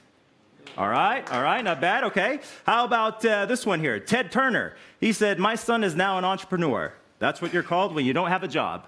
Is that correct? And last but not least, Kirk Kirkpatrick once said, "If you first don't succeed, take the tax loss. All right. Well, I guess Ted Turner was definitely right about that. Let's see what's going through the minds of our next candidates and move over to Nina, who's back in the green room. Nina, how are you guys doing? Well, it's a good thing that we have a couple of people already sitting here. Some of them already relieved after their pitch. Some of them still nervous because they are next up there. So let's first of all ask one of the next up there, after you've seen those amazing pictures of your fellow contestants, how are you feeling? Well, they set the bar really high. So now I feel like I'm challenged here. I've got to really up my game now, right? So yeah, I mean, good though. I mean, I feel good. It pushes a little, doesn't it? It pushes to give it... I'm competitive. That's it. I'm just, that's the nature of being competitive. Wow, there's a sassy vibe going on there. I love it, actually. And now to my boss lady on the left, Leah. You might be more relaxed than the colleague on the right, because I think you nailed it. You were brilliant up there. Thank you very much. Yeah, I mean, it was a lot of fun. So you're right. It's time to go up there and, fight. So it's only 3 more candidates to go. What do you think? How are you up in the run until now? Well, without any modesty, I think we're doing quite well. And to be honest, the competition is quite tough. I mean, we've seen the preparations in the past few days. But yeah, I am just hoping for the best. I hope so too. I mean, I hope our jury is not too stressed out already, because basically this is one of the toughest decisions ever. And to make it not even a little easier for them, let's see our next 3 contestants up there. Thank you very much, Nina. And we're going to see if we can read off of the facial expression of our next candidate what's going through his or her mind. Who do we have next? Can we get a picture from backstage, maybe? Yes, we can. All right. A nice big smile, ladies and gentlemen. Please welcome Sanda Vesis from Giftomatic.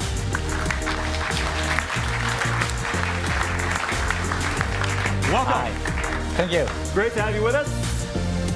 So, let's start it off. Your 3 minutes start now. Enjoy. Thank you.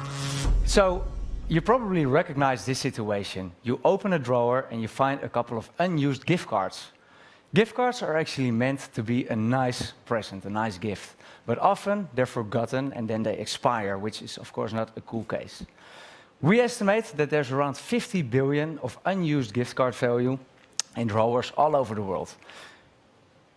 And that's why it is our mission to unleash the full potential of gift cards. It's already a huge industry, and we know that it's still growing by 6% per year. We identified a couple of pains in this industry. If you go to a birthday of a friend, do you give him a gift card? Maybe, but for many people it feels like a failure in their effort to find a personal gift. Gift cards are pretty impersonal, and some people say they're boring. Also, the receiver of the gift card now has to do the effort to find a nice product himself, while he has the fear that it might expire soon. So our solution is to make gift cards much more memorable and more personal, which should lead to a completely new experience for both the giver and the receiver. So the giver will personalize the card, and the receiver will get suggestions for what he can buy with his card. It all starts like this. The giver creates a very funny video. He first uploads the photo of his friend, cuts out the face, and our video maker creates a hilarious video in which the friend plays the main character. We use artificial intelligence and face recognition in our video maker. The next step is that the giver can pre-select a couple of products for the receiver, so he shows that he knows the interests of his friend. In case his friend doesn't select one of those products, we keep on inspiring the friend by sending a weekly inspiration mail with cool products. We already partnered up with 140 retailers in the Netherlands, but the platform is built to scale internationally. Soon we will talk about an integration with a market leader in the Netherlands, and that will definitely accelerate our growth. My name is Sander. I'm the CEO of this company, and previously I had a startup which grew from 0 to 11 million users. Koen used to work as the main tech guy in this company, and he joined us. And Eric is a marketing expert, and I'm convinced that with this team, we will make Giftomatic a big success. Our business model is simple. We keep all the services free for the users. It works with affiliate marketing, so we get a commission per spent gift card, and at the moment that we sell a gift card with our platform, we also take a commission. Let's make gift cards more exciting. Let's make gift cards more exciting. Let's hear some exciting questions from our judges. Please. Yes, please. Thank you very much for the presentation. If you're thinking about running businesses, right, and businesses who give out those gift cards or sell those gift cards, let's say a respectable percentage of revenue is basically a non-redeemed gift cards for them, right? So if you basically solve this problem for them, are those companies going to be excited about your solution? Well, it's totally logical questions. I think a lot of people in the room think about the same thing. Well, there definitely exists type of gift cards that run this business model. They hope that your gift card expires. But this is not the case for most of the retailers. Because retailers, they first of all build their brand on loyal customers, and they want to leave them with a nice experience instead of a bad experience. And the second thing is that in case you own a gift card of, let's say, 50 euros, you go to the store, and we know that 50% of the purchases with a gift card, there's an overspend. On average, it's 35 euros, and that's an extra way to make money mainly for the retailers. And I mean, 140 brands in the Netherlands already decided to collaborate with us, so that was a proof for us that this model will work. Yeah, please. I wanted to ask about the competition. Do you have competition? Well, there's no one in the market that is doing the combination of both inspiring the gift card owners and the video maker.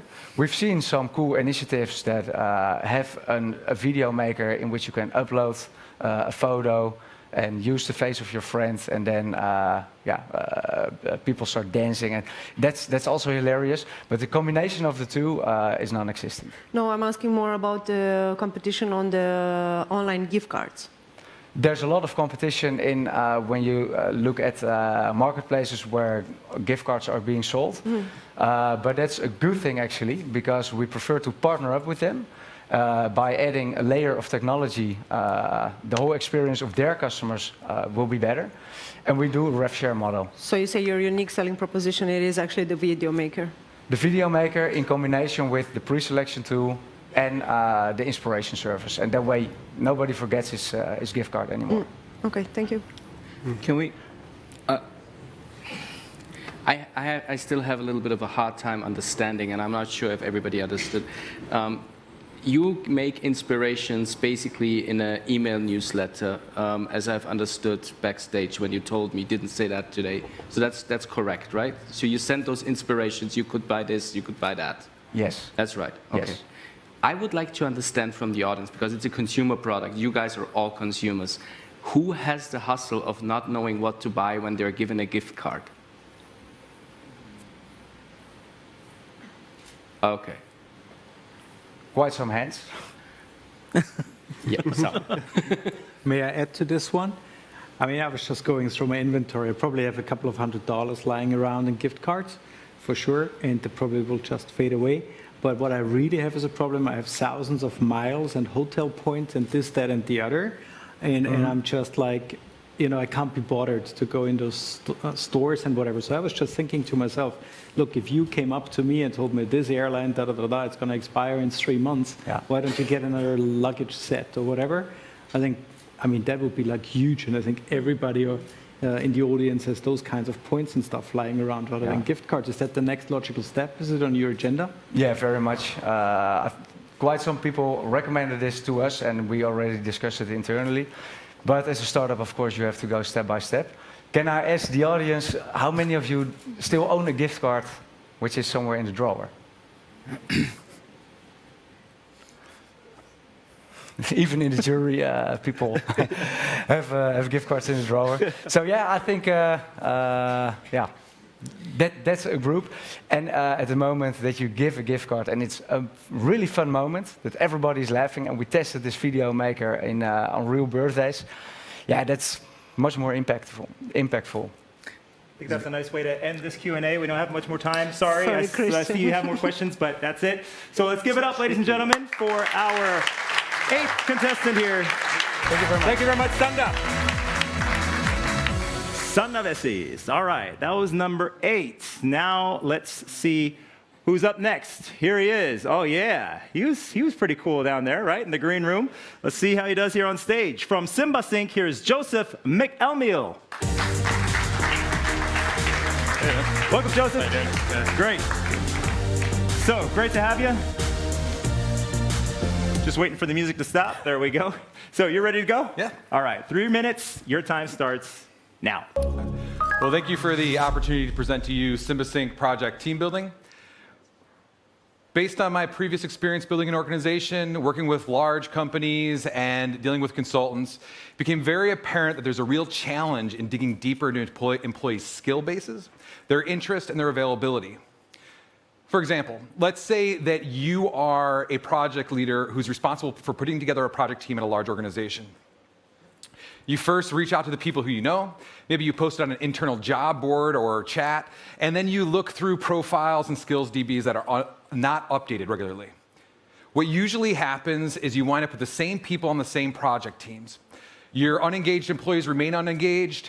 Your top performing employees leave to get challenged elsewhere, and or you wind up not deploying as many teams as you possibly can. The result is wasted time, money, and resources. Until now, Simbasync's Project Team Builder allows project leaders to quickly source project teams in a way that's instant and accurate from amongst employees, consultants, and freelancers. By the click of a button, it instantly ranks all the people based on their skills, their interest, and their availability. In fact, it also reduces bias in the process, provides transparency for employees to see opportunities that are available, and is completely automated.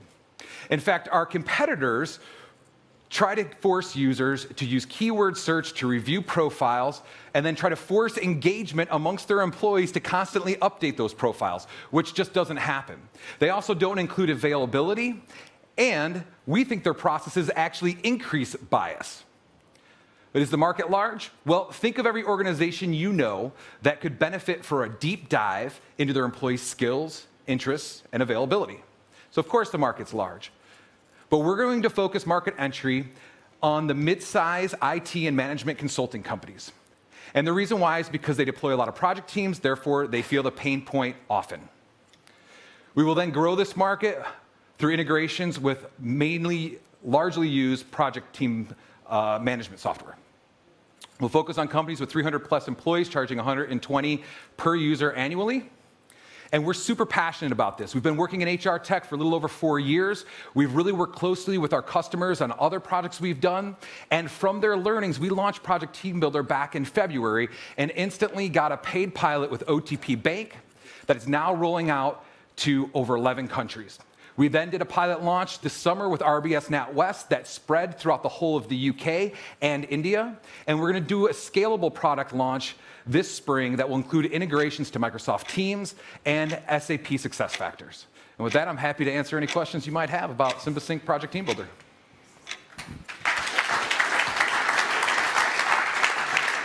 He is ready to go. Kept that cool for sure. So, how about some questions?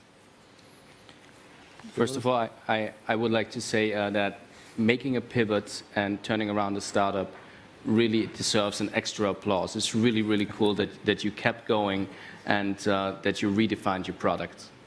Please give this man a hand.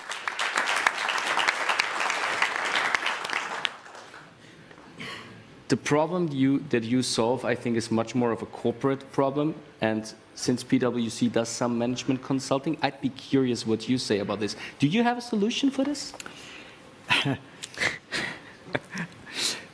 I mean, you're addressing a huge challenge, right? And I always say there's nothing we don't know. We just don't know where it is right now, right? So we always have to find it. I mean, sometimes it's at your fingertips, but that's not the case. So I think opportunity is there. The solution is needed, no doubt about that. The one thing I'm just wondering about is there's a couple of other people out there doing that. I'm thinking of companies like Cataland out of Boston, right? I mean, they're working already with 30 out of the top 100 companies in the US. They've been connecting, I don't know if I remember the numbers correctly, more than $1 billion of work, right? Basically cutting out the middleman, even cutting out the consulting firms, right? So is that part of your business model as well, to go down this route, basically to directly connect the talent? I'm not hearing you that well. I'm really sorry. Is part of the business model to do what? To directly connect the talent, rather than just be a software provider to the entities doing it. I mean, you can do that by plugging in LinkedIn and then connecting directly, simplifying. I mean, yes, we have that integration to do that. I'm not sure I'm fully understanding your question. The supply and the project leaders are directly connected. Yes, but you could do it without the consulting company in the middle, right? If you have to tell. Oh, no. It doesn't have to be through consulting company at all. No. No, I mean, the RBS and OTP Bank are not consulting companies, so. Yes. Yeah. But there's already players doing that. Right, but those players that you mentioned still rely on keyword search and use profiles as a part of the search process. So you actually have to go through everybody's profile, which increases the bias. Those profiles aren't updated. We've done the research. These skill databases and profiles are not maintained, they're not updated. Our system automates that process. And from speaking to over 200, both consulting companies and other companies that can benefit from this, what we find is the number one pain point is having an up-to-date skills DB. And so our system, once you're using it to create these project teams, automates that entire process of keeping those updated. I hear you, but you might just want to check on guys like Cataland and so forth, because they do update, because people update themselves constantly, right? Okay. Let me maybe put the question a little bit differently. Who are you addressing if you go to a corporate customer? Most probably HR department, right? The HR department's always involved. It depends on the use case and where the budget's at. So we have companies that we've spoken to where the project leads do have some autonomy if it's an agile structure. And so they're able to then use resources that they feel comfortable using.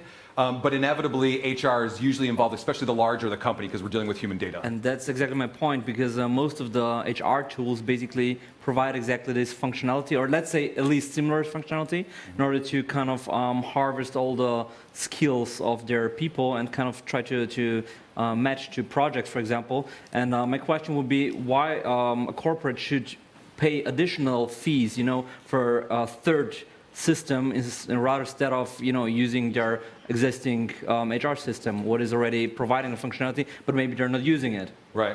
Yeah. So, and not to further challenge his point, but they're not being used in that way. So what we're finding is the companies that have these massive human resource management softwares are finding that the data is not up to date. Employees do not go in and regularly up-to-date what projects they're working on, what industry and sector experience they have, and what skills they have. So what you're seeing is, in the big corporates that are using SuccessFactors, for example, is modules being launched within the SuccessFactors marketplace of SAP, and then them wanting to use those add-ons so that the whole human resource management system can work more efficiently. Okay. 30 more seconds. Speaking of cost, how much do you charge per user? Yeah, so right now it's 120 per user annually. Annually? Yep. It's not much. One more quick one. No, very good. All right. Very good. All right, let's give it up. Ladies and gentlemen, SymbaSync. Thank you very much.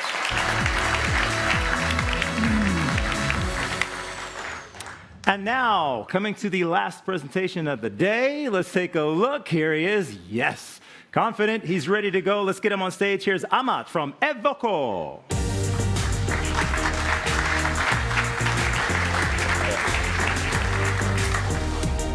Come right to the middle, my man. And your 3 minutes start now. I'm Ahmed from Tobacco, and we're creating an app that empowers consumers to take control of the climate impact. We're all becoming more aware of the need to lead a sustainable lifestyle, but we're finding it so difficult to do so because we're faced with daily challenges like this. Do I buy those loose bananas or the organic fair trade bananas wrapped in not recycled plastic. 83% of EU citizens are willing to spend more to lead a more sustainable lifestyle.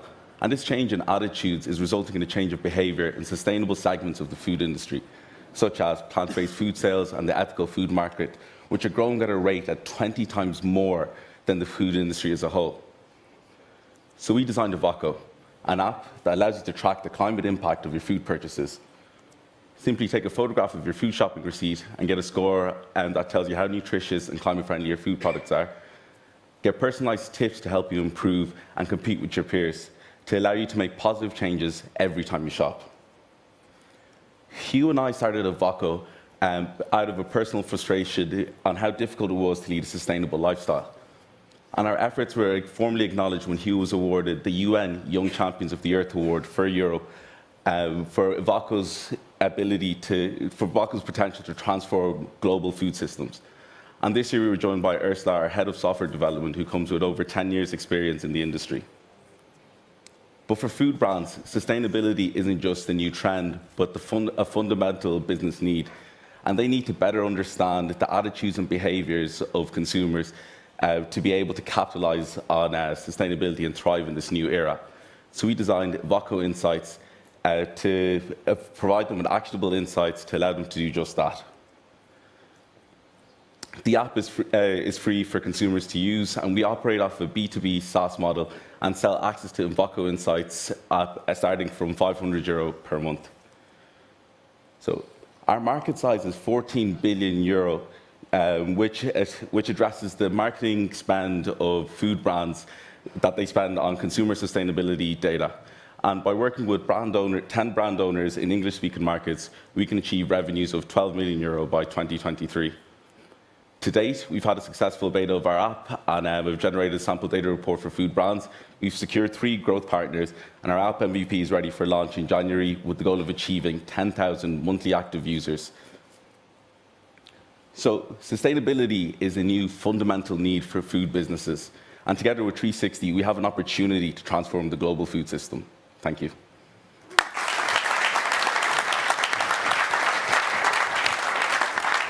All right. Seems like you're ready for questions. What questions do you have? Yeah, well, I'm the sustainability guru, I would say. Not necessarily, but the idea is that you want me to go shop and then take an app and scan every product to actually get the data from the product, or just the bill, and the bill is telling me... Yeah, so you just scan the photograph of your food shopping receipt and it'll give you a score for your whole shop. But does it also give you suggestions on how to improve?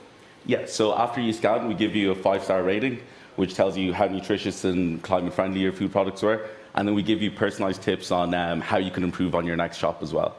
So you actually look into what I'm buying and you tell me, don't buy those bananas, don't buy that bread, don't buy this. Exactly, so tips on how you can improve for the next one. So sustainable alternatives or best practices for that food product as well. So. Are brands happy with you hitting on them? Like, I mean...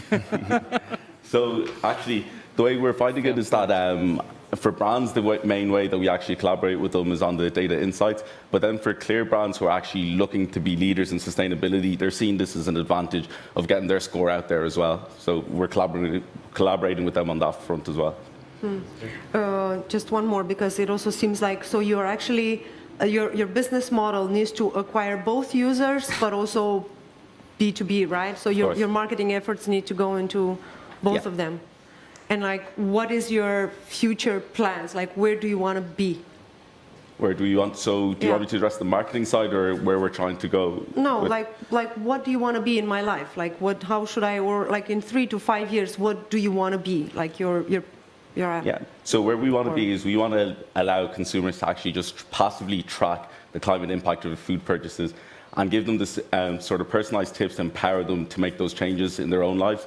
And for us, for food brands, we want to be that repository that they come for data when it comes to how they can actually navigate this new era. Because from our conversations with food brands, they're struggling to understand how do we actually adapt and live in this new context. So I love it. I've been looking for something like that. I've done some research. So if it works, I'm a first-day buyer. But what I'm worried about is the input data. right? So you want to become a trusted advisor on something that's really important to me. But when you look at the labeling of some of those things and then you dig deeper, you find out it's a one-off, never controlled, da-da-da. So are you improving on that as well? Yeah, so we work with a life cycle assessment company in Switzerland, so a data science company there, and that's where we get our data from, and they're constantly improving their algorithms. Yeah, there's really Are you maybe going to utilize all this data what you collect because you have a deeply understanding of what consumers basically buy on a product level, which is a huge and very important information? Are you going to utilize this information?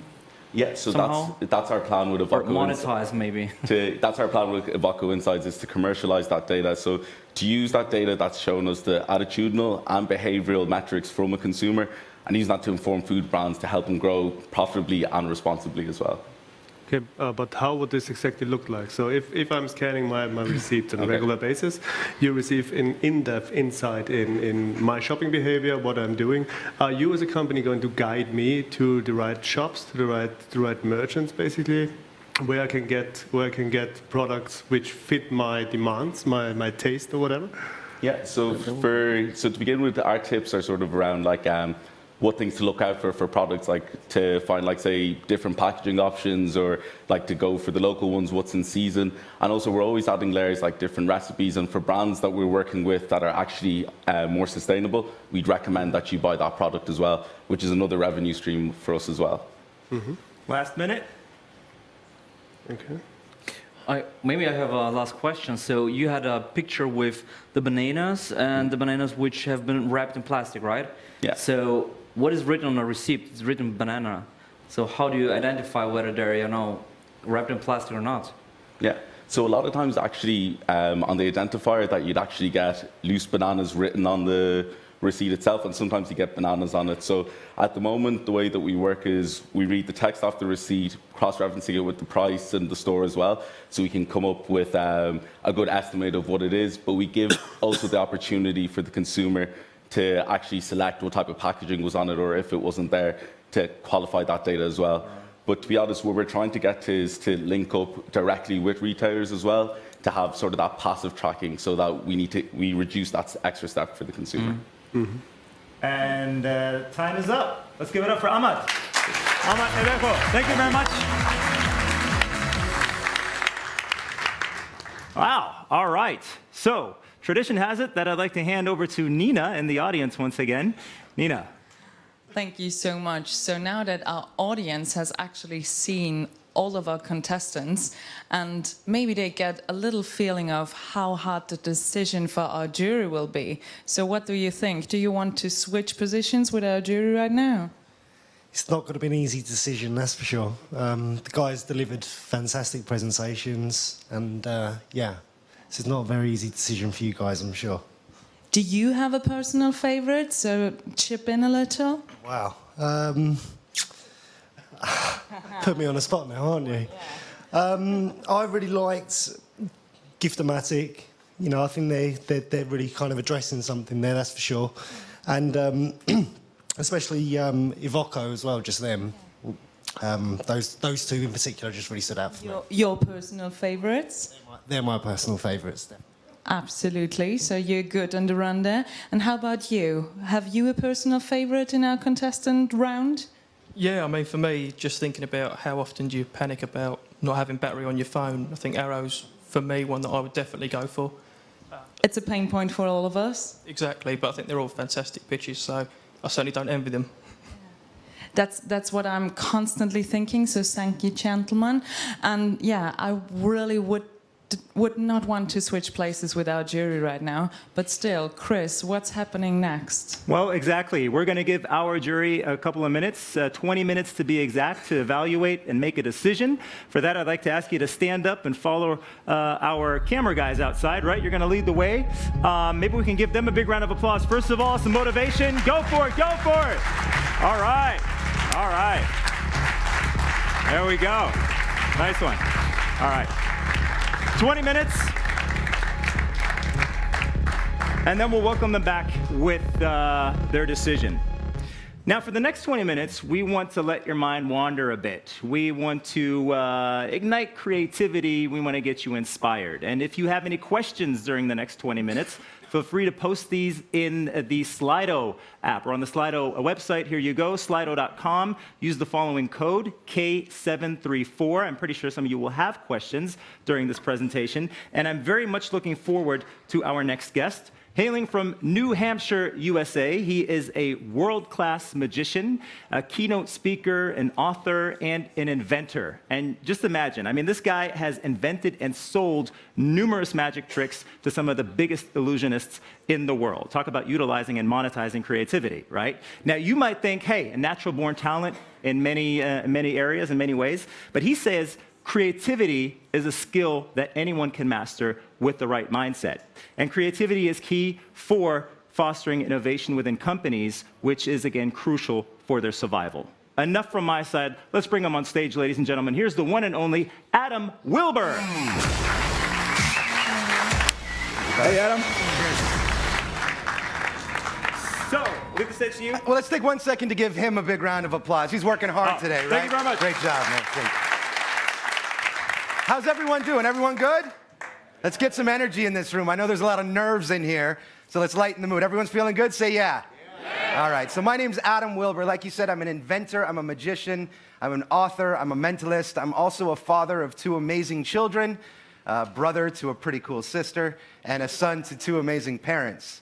So you know what that means, right? Being a mentalist, it means my children get away with nothing, all right? I got one leg up on them. So it also means part of my job walking on stage is to try and win my audience over in the first couple minutes, and I'll do that with what I love, which is magic. But before we do, I want to just take a minute to first acknowledge all of the startups. What they're doing is truly impressive. It's truly nerve-wracking, and there's pure passion behind it. But also everybody behind what's happening today. All of the people wearing the lights, the sounds, the cameras, all of these people have been working super hard for the last couple days. So let's take 1 second to acknowledge them and give them all a round of applause.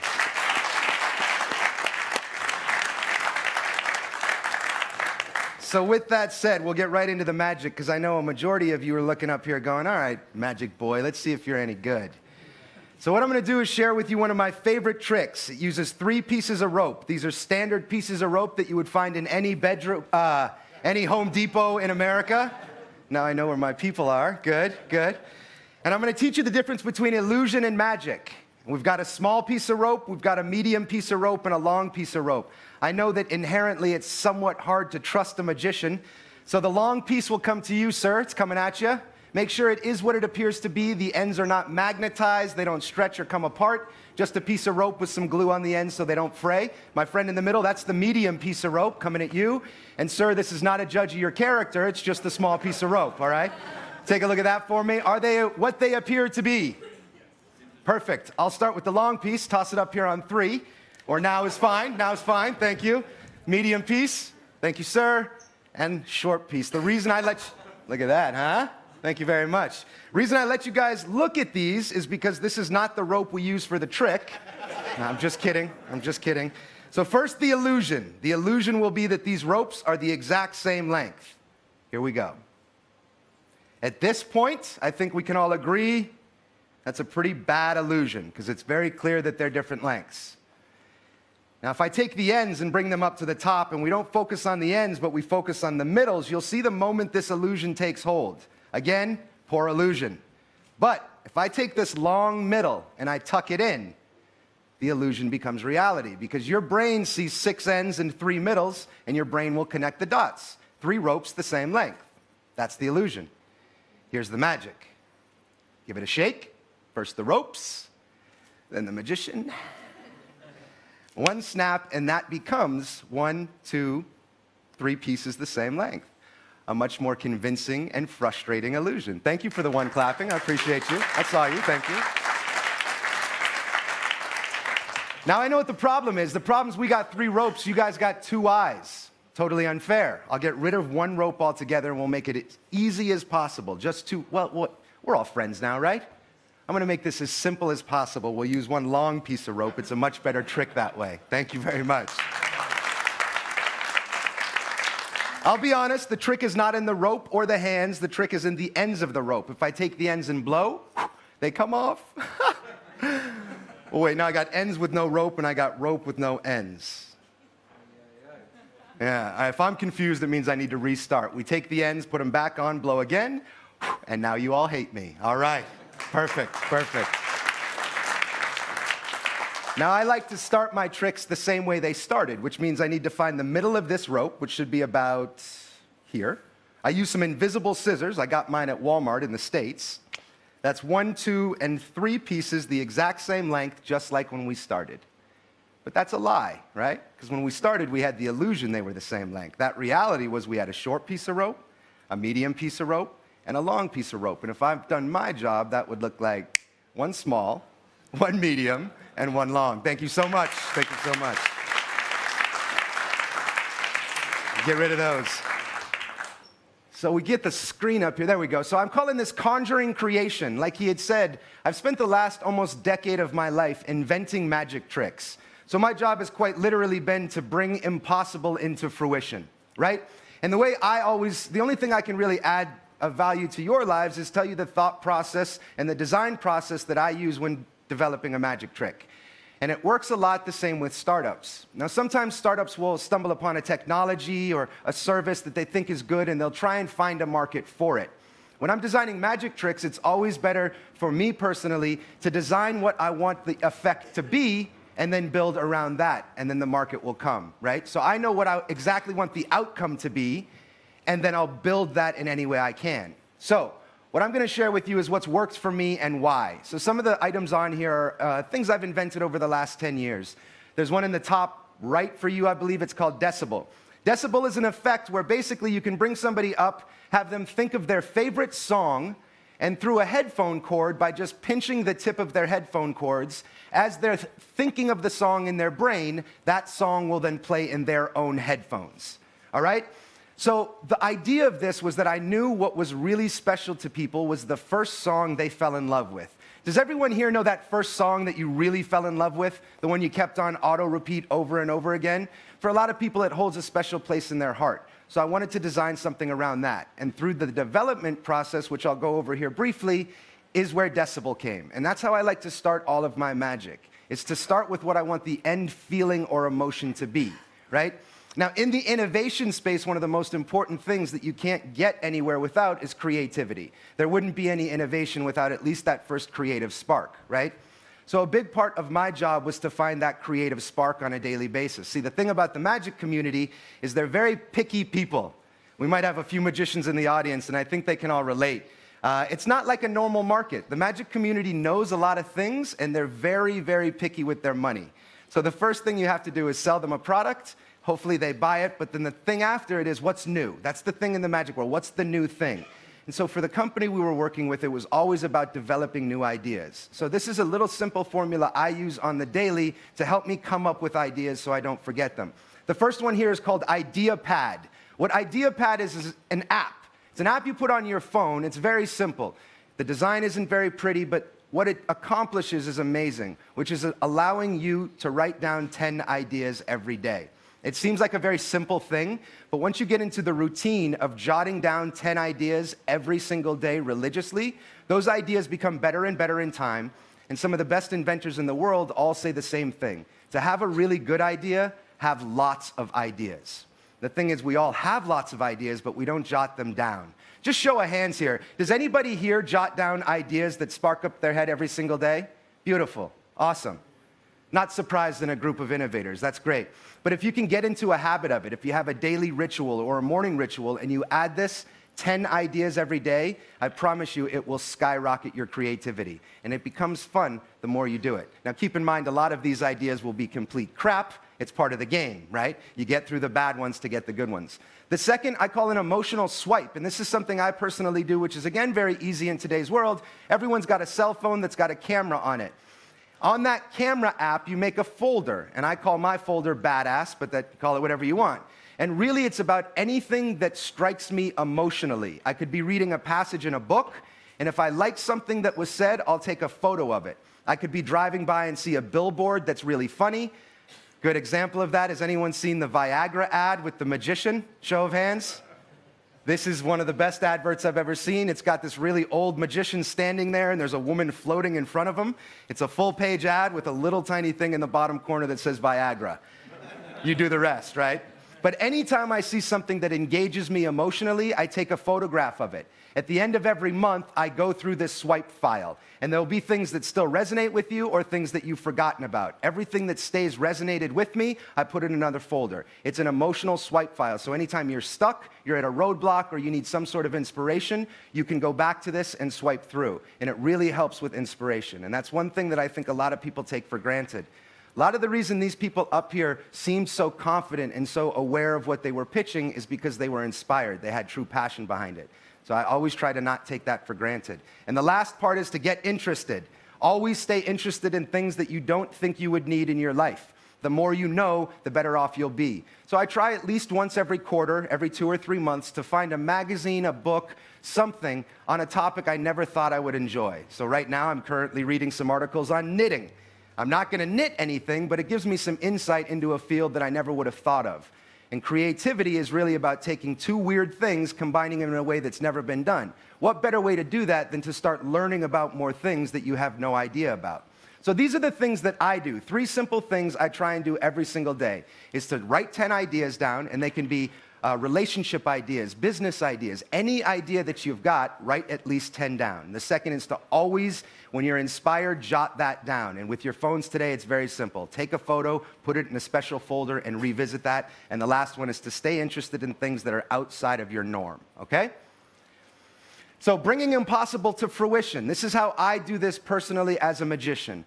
I always ask myself, what is the emotion? Where is the magic? Then I ideate the solutions to that and then make them care, right? So this is really about coming up with the idea, developing the idea, and then making sure in the development process of that idea that people are going to give a crap about it. Because at the end of the day, if you love something but no one else does, it's not going to do you much good. So what is the emotion is what I ask myself before launching any product. And when you're designing a magic trick specifically, you want to hit them emotionally. So if I can start my design process with saying, at the end of this effect, what's the emotion I want my audience to leave with? That's a great starting point. Because when you get to the end and you've got a product, you know there'll be an emotional hook. And you'll notice the very last one is make them care. Anyone who knows anything about marketing knows the best way to get somebody to buy is hit them in the heart. Make them care with your story. So I try and lead with that. What is the emotion? What's the end emotion that they're going to get after using my product? If you did the dating app, that was great. I loved that pitch. That's a beautiful end emotion, right? What better thing? People want to be loved. People want someone to love them. And now they're pairing this with challenges and creativity. I think that's a great example of leading with emotion. Where is the magic? To me, in a magic effect, usually there's a really small window of what the effect is. With the rope trick, the effect is there's 3 ropes that are different lengths, they become the same length, and they go back. That's the magic. So I focus my presentation on that. In any sort of pitch or any sort of product, especially if you're trying to get investors, just focus on that magic, the one thing. The problem is we spend so much time and energy with these projects, our head's all over the place. We love a million things about them. But when you really whittle it down to the one piece of magic, if you can focus your energy on that, it really helps clarify your pitch and also clarify the direction of your product. And I say everybody who was standing up here today did an awesome job of that. And I'm sure a lot of that is thanks to the help of the 360 Lab and the coaching that came along with it. Ideate solutions. This is the fun part for me. So how do you've got this idea, you know how you want your person to feel, and you know what the magic of your invention will be. How do you get there? How do you make this a reality? And this is the fun part for me. We'll go through these one at a time. The last one is make them care. So the emotion, at the end of the day, people want emotional connections. If you can connect with somebody, you can sell them something, they'll trust you more, and you'll make better connections along the way. I start with that, I go into where's the magic. What's the most important thing? Well, chances are you love everything about your product, from the team that developed it, to the idea, where it came from, where was the spark, what's the inspiration. At the end of the day, nobody cares. That's the reality. When you go to market with something, nobody cares about your stuff, where it came from, what it is.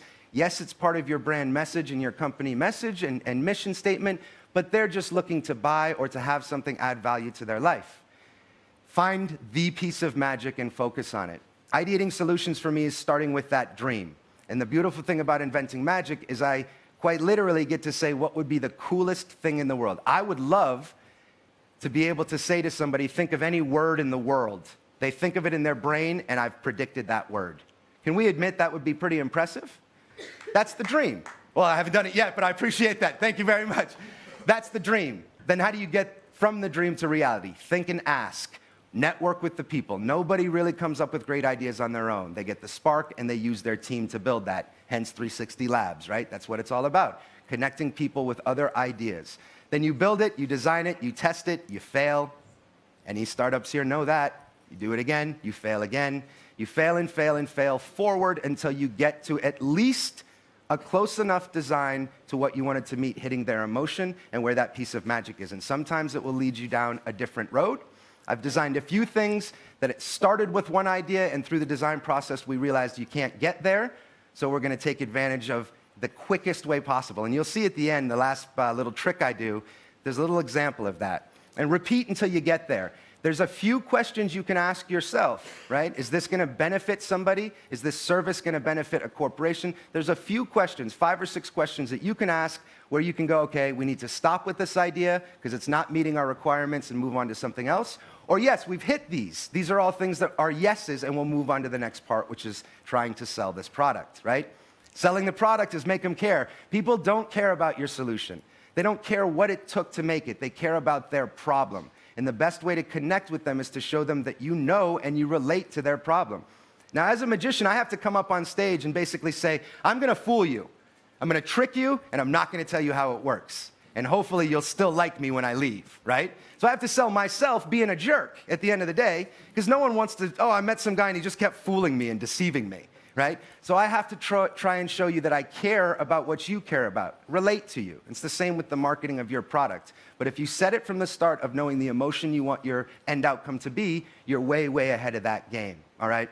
So in this speech, my big claim to fame is called Pyro. It's a wrist-worn fire shooter. Has anyone heard of Pyro? Perfect, little humble pie for me, not a single one, 1 or 2, yeah, okay. So Pyro, I knew what my emotion was. I wanted to give the people the emotion of a superhero. I want them to feel like a superhero. What could we do? We could make them fly. We could make them read people's minds. We could make them shoot fireballs. That would be cool. And that's the one that stuck. So what we developed was Pyro, which allows you to show both hands empty, hold your hand out, and shoot real fireballs from your hand. It's awesome. I wish I could demo it, but you can't really shoot fire in a place like this. So the idea was starting with that emotion. It ended up becoming one of the best-selling magic tricks in all of the magic industry of all time. Over, I think, 70,000 units at this point for a magic trick that's unheard of, because it broke out of magic, because who doesn't want to be a superhero, right? And all the general public started buying it. But it went through this exact thought process. How do you make them care? Give them something they want. I want to be a superhero. How do you design it? I talk to the people in the industry that I know and outside industries. And from all of their advice, I learned what worked and what didn't. Then we had to talk to the lawyers to figure out how we could sell this safely. The marketing team, how are we going to leverage it? But combining all of that led to the product that became really my claim to fame, the biggest thing that I've ever done. And it's gone literally across the world, and thousands upon thousands of people get joy every day by shooting fireballs from their empty hands, right?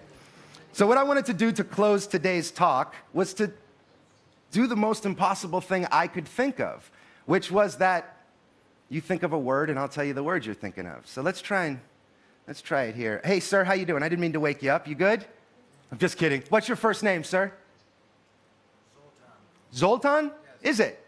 It's my middle name. Not really. That would be cool. Zoltan, I want you to make your mind completely blank. Wow, that was quick. You did that very well, sir. I want you to think, we'll do English words because, where are you from, sir? I'm from Hungary. Hungary. So let's keep it to an English word, but I'm going to have you make your mind blank. You're going to think of the first word that pops into your mind. Do you have a word in mind? Okay. Now, would you guys be impressed if the word that he's merely thinking of I had written on a piece of paper in my back pocket? Come on, guys. Any word in the world here, right? You have a word in mind, sir. Nice, loud, clear voice so everyone can hear. Name your word. Value. Value. Can you tell everyone here we didn't set this up? I didn't find you out there and say value. That's genuinely a word you just thought of. Absolutely. Ladies and gentlemen, I said written on a piece of paper. In my back pocket would be the word that Zoltan thought of. Not exactly sure what page it's on, but it is in there. Thank you very much. Thank you very much. So this is the reference of when you're ideating solutions, this is a simple solution. How do you get something written on a piece of paper? I've solved the problem, but in a cheap way, right? What's cool, Zoltan, is if you take a look in that, you go to the word value, you'll notice it's the only word circled in red. Perfect, because it's not really circled in red. I'm not that good, sir. I do the gag for a reason. If you ask people to think of a word, men will think of about one of 100 words. Women will think about one of a different 100 words. Car, cat, dog, house, tree, value, things like that, right? I didn't want to limit that, so I have a couple of things, but I need two people that can read pretty well without reading glasses. Sarah, right? Sarah, you're going to join me. Watch, everyone's going to clap for you. Watch this. Clap for Sarah as she comes up. Thank you so much. I'll have you stand right here if you don't mind. I need one more person. Sir, what's your name? Oh, you can't see very well? Okay, what's your name in the back there, sir? Jason? Great memory, Jason. Come on up. Everyone's going to clap for you. Clap for Jason. You could read pretty well without reading glasses? Yeah. Great. If you stand right there, I'm going to get you guys a couple things.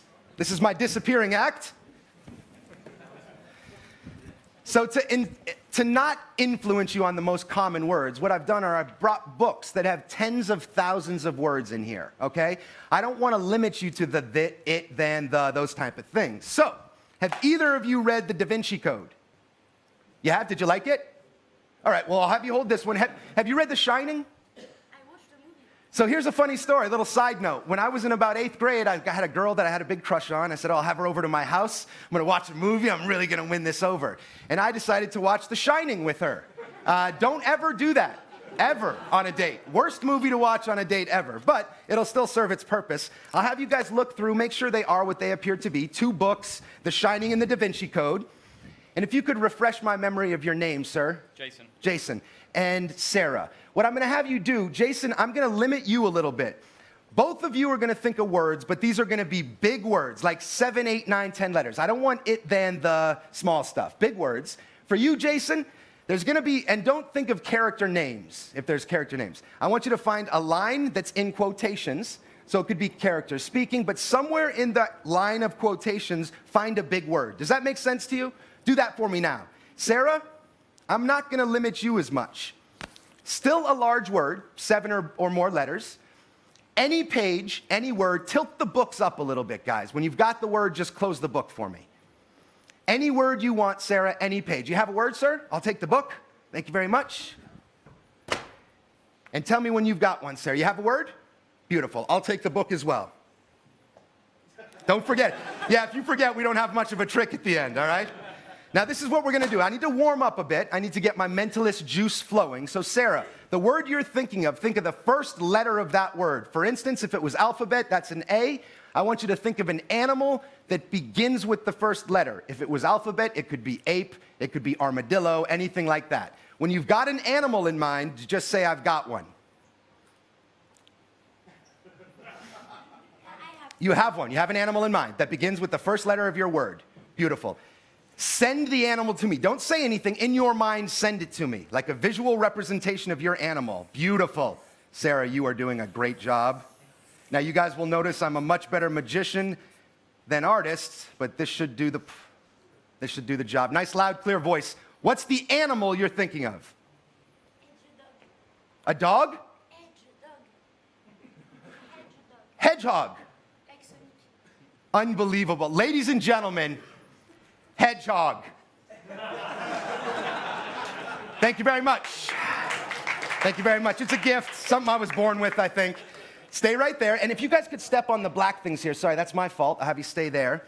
This is what it's going to sound odd, but imagine I'm a whiteboard. I'm standing at the back of the room, and in your mind, you're writing the word on a whiteboard, one letter at a time. When you get to the end of your word, go back to the beginning. Do that now, one letter at a time. Good, good, good. Yep. When you get to the end, go back to the beginning. Good, good, good.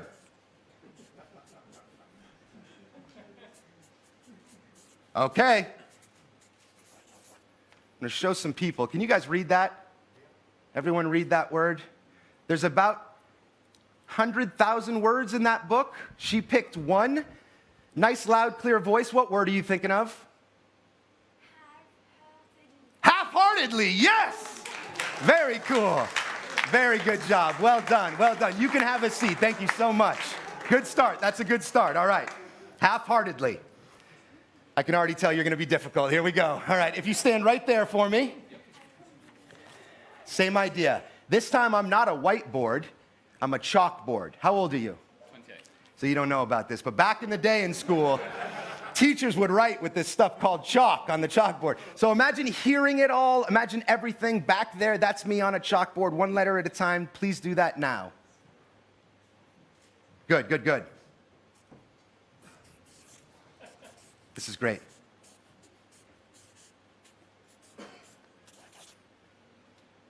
Now, this is a word you picked out. It's not like a date or a driver's plate license or anything. It was a word. Yep.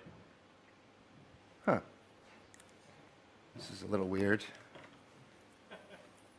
I'll show you what I got. Does that mean anything? Don't say your word. This way? Nothing? Do you want to see a coin trick? I know a hell of a coin trick. No? Yeah? Okay. What was your word? Unthinkable. So here's the thing, guys. In life, in magic, in just about everything we do, there was a pitch here, and she talked about that inherently we have unconscious bias. It's very true. You see somebody, you instantly judge them, you think you know something about them, so you act differently towards them. And a lot of times that enables you, or it makes it so you can't dig deeper and really find out who this person is, right? And it's really a bad thing. If you don't take a minute to get past that face value, you don't look deeper, you'll never find the magic. So next time you meet somebody or somebody's pitching you an idea or you're just in conversation, try and get past the immediate justification or judging them and go deeper into the magic. That's where the real impossibility will lie. That's what we're going to do right here. Right now this says 374R1. It means nothing unless we dig a little bit deeper. Your word again was unthinkable. Yep. Sir, you've had that dictionary. Could you open that dictionary to page 374? If you can't see very well, hand it to someone that can. Open that dictionary to page 374. In that dictionary, there are right and left-hand columns.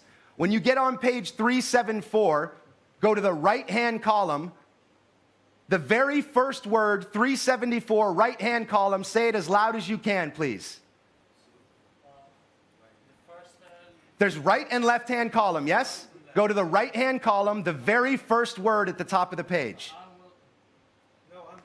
Unthinkable, thank you. Give them a round of applause. Thank you so much, my friend. Cheers. Thank you very much. All right, so that was my fault. I picked you. That's my fault. I'll take the dictionary back. Thank you, sir. You guys have been great. So I'll leave this last one up here if we can get that up there. 3, 2, 1. That's why I do card tricks and stuff. There's going to be some contact information up there. A few things that I'm working on currently. I'm a firm believer in the idea of creativity, especially in children. If you can, yeah, that's got all my information. Please reach out. Give me a shout in email. Would love to discuss anything that you guys have questions with. My big next venture is called Creative Kiddos. And this is a platform where parents can learn to be more creative as parents and also gives them tools, games, tips, tricks, and ideas to raise their children in a creative manner through magic. My thought process is if you can learn what we preach to children all the time, anything you believe you can achieve, right? Anything you think up, you can make a reality. As a magician, that's my job. So my goal is to help children invent magic tricks to help them be more social, be more articulate, but also to understand deeply that what we tell them is true. If you're convicted about something and if you believe in it enough, then you absolutely can make that a reality. And I think a lot of these startups are proof of exactly that. The stuff they do is extremely hard. This isn't just, oh, I had a cool idea and now we're going to make it happen. There's years and years of blood, sweat, and tears put into it. And I'd love to help inspire the youth and the younger generations to always hold on to that creativity and imagination. So if you'd like to learn anything about that, hit me up here. And on a final note, one more thank you for having me here. It's been a true honor. My name's Adam Wilbur, and you guys have been awesome. Thank you so much. Give it up loud! Make some noise! Thank you so much.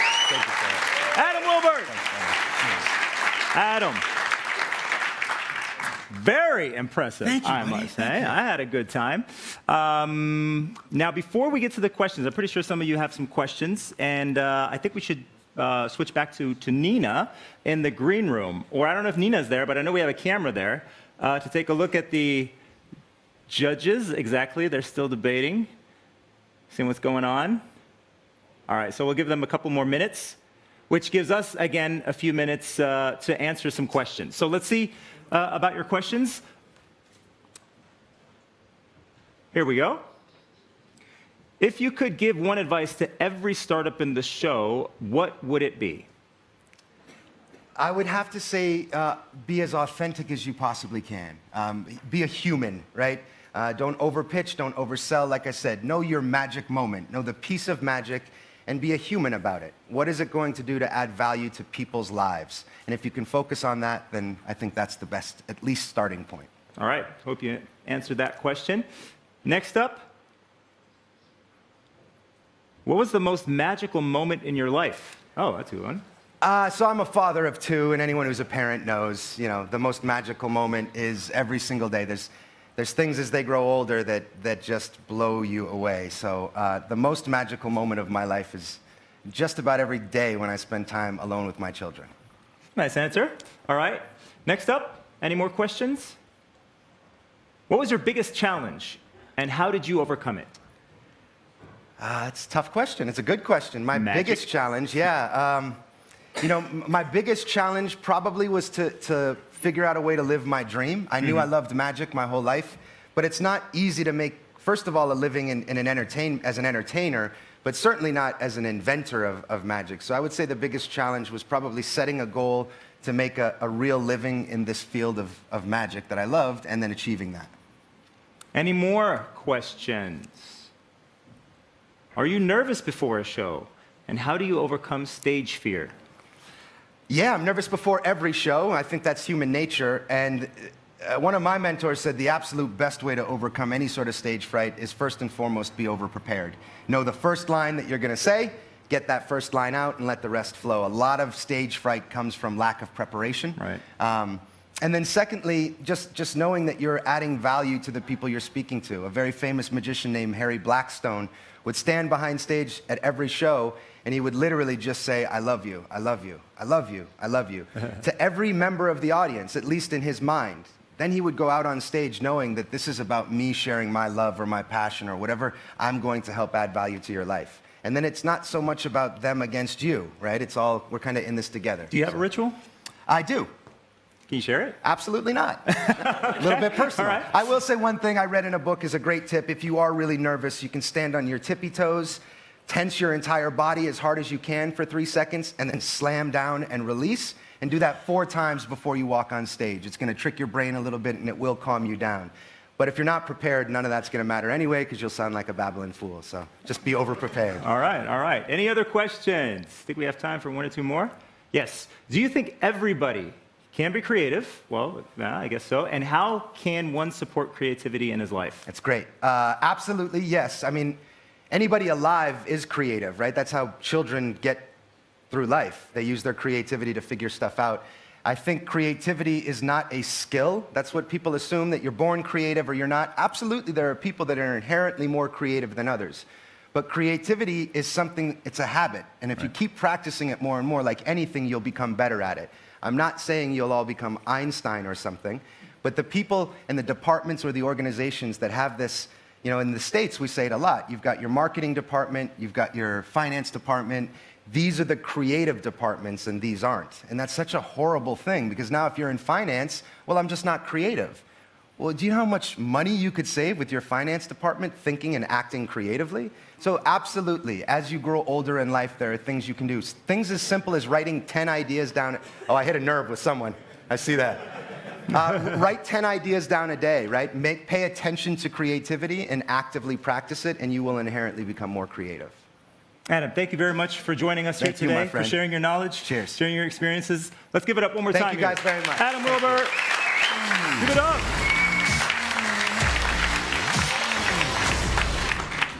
So, Oh, looking across the room, I think our judges are ready. So why don't we bring them in one more time? Also, once again, it just feels so much better if you get an applause. Here they come.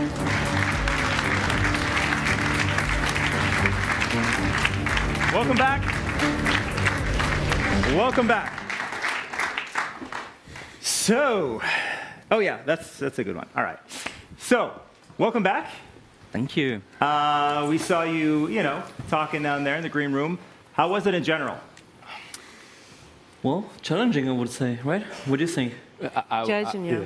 Yes, it's easy set out that it's challenging. But you came to a decision. Really difficult. Yes, after a couple of fights. Yeah. All right. So why don't we take a look once again backstage? I think Nina is just about ready to share that moment. There we are. Nina, Yeah. how are the candidates doing now? Here we are, and the candidates are, I would say, a little tense. Did I read your body language correctly there? Perfectly. Yep. So how's your heart rate at the moment? I can imagine it's somewhere up here, like... My blood pressure's been better. Blood pressure, okay. So how about you, the lady in the round? Yeah, the same goes for me. Yeah. Okay, so I think you would all be very relieved if we finally release you from the tension. Okay, good. So I hope you are ready out there, because those three here can't wait any longer.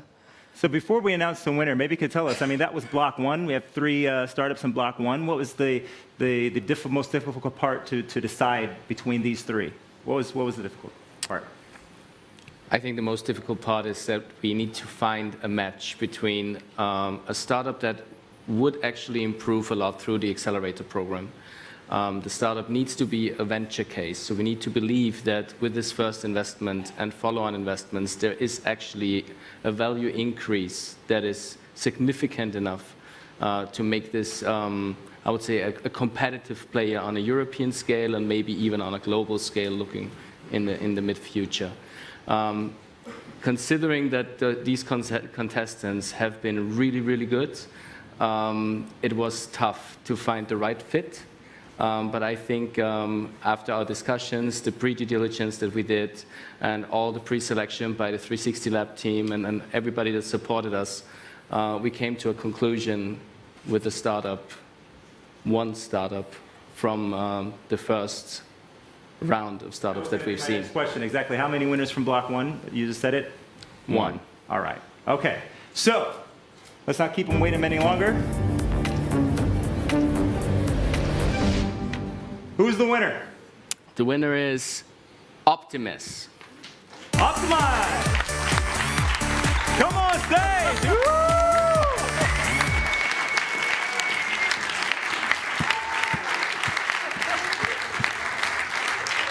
Come here, man.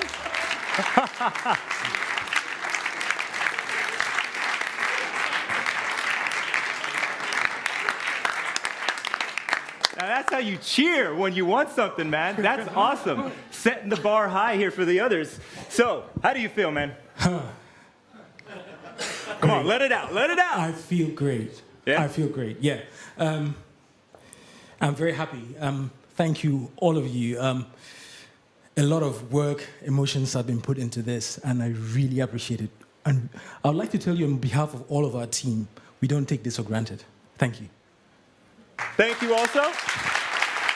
So what was, maybe 1 or 2 sentences, what made you decide to go with Optimize in the end? Well, Optimize, I mean, obviously is operating in a huge industry, shipping industry. We are aware that only 30% of the global GDP is digitalized yet. So there's 2/3 of the global GDP that are not. Shipping industry is one of those industries that is lacking behind in digitalization. And there is a serious problem in the reg tech space, in the legal tech space. We feel that this can be a good first step. We liked that the founder has eyes on smart contracts, blockchain solutions that are coming up. We believe that this can be a first strong partner to those incumbent businesses, that are world leading in the end. We believe that with a few clients, this company can be highly profitable, and out of the data sets generated, they can be a really strong player, also moving forward with new technologies, and we're super hungry to help them. Thank you very much, Bertolt. And I'd like to ask you to stand over here at the VIP parking spot, so to say, right in front of our little LED screen right here. There we go. And just wait there for the other winners. So, if we take a look again backstage, checking out what's going on there, second block, our candidates with Nina. Nina, what's up? Yeah, I think breathing has kind of stopped within the last few seconds. So guys, one deep breath for relaxation. How are you feeling? Nervous. I feel you. I feel you. The rest of you, nervous, tense, everything combined, a mix of emotions right now. Yeah, sure. A big emotion. Oh, but I'm trying to see it, but there's still this beautiful smile. So it's all positive emotion. What it looks like to me. How about you back there? Yeah, anticipation. It'll all be over soon. It can only be a matter of seconds right now. So what's it going to be out there, dear jury? Yeah, exactly. Judges, so what was the issue here with block 2? Please start. Well, again, it was super, super tough. There was a lot of themes we are really personally passionate about. We obviously could see the hard work that went into the preparation of this. And obviously, if we could, we would just like to support everybody. But that's not how we get out of this, right? We have to make a decision, and we've come to a decision. So how many are you going to support from block 2? In the second block, we're going to choose 2 winners. 2 winners. All right, so let's see who they are. First winner is... Job seekers. Job seekers! Come on! Come on! Congratulations!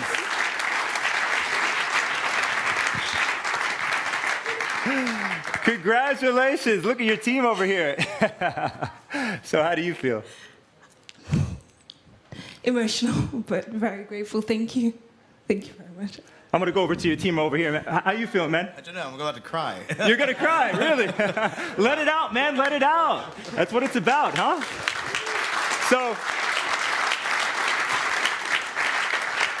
So tell us, 2 or 3 sentences. Why is Job Seekers? Why did they convince you? Well, I said it before and I say it again. Culture eats strategy for breakfast, and we're barely scratching sort of the surface on this. So we got a lot of work to do. But secondly, I come from a very diverse background, and I always thought I have no biases or anything. Very recently, I took the unconscious bias test over in Harvard, and I was shocked by what I heard. Right. So I think by solving that, we will make the world a better place for all of us. So we have to tackle that, and we want to support that for sure. And you're on a really good track with this one. Thank you very much for that. And you may also take your spot right next to our first winner. And we'd like to know, of course, who the second winner is from Block 2. All right. So, and it is? Okay. The second winner is Arrow.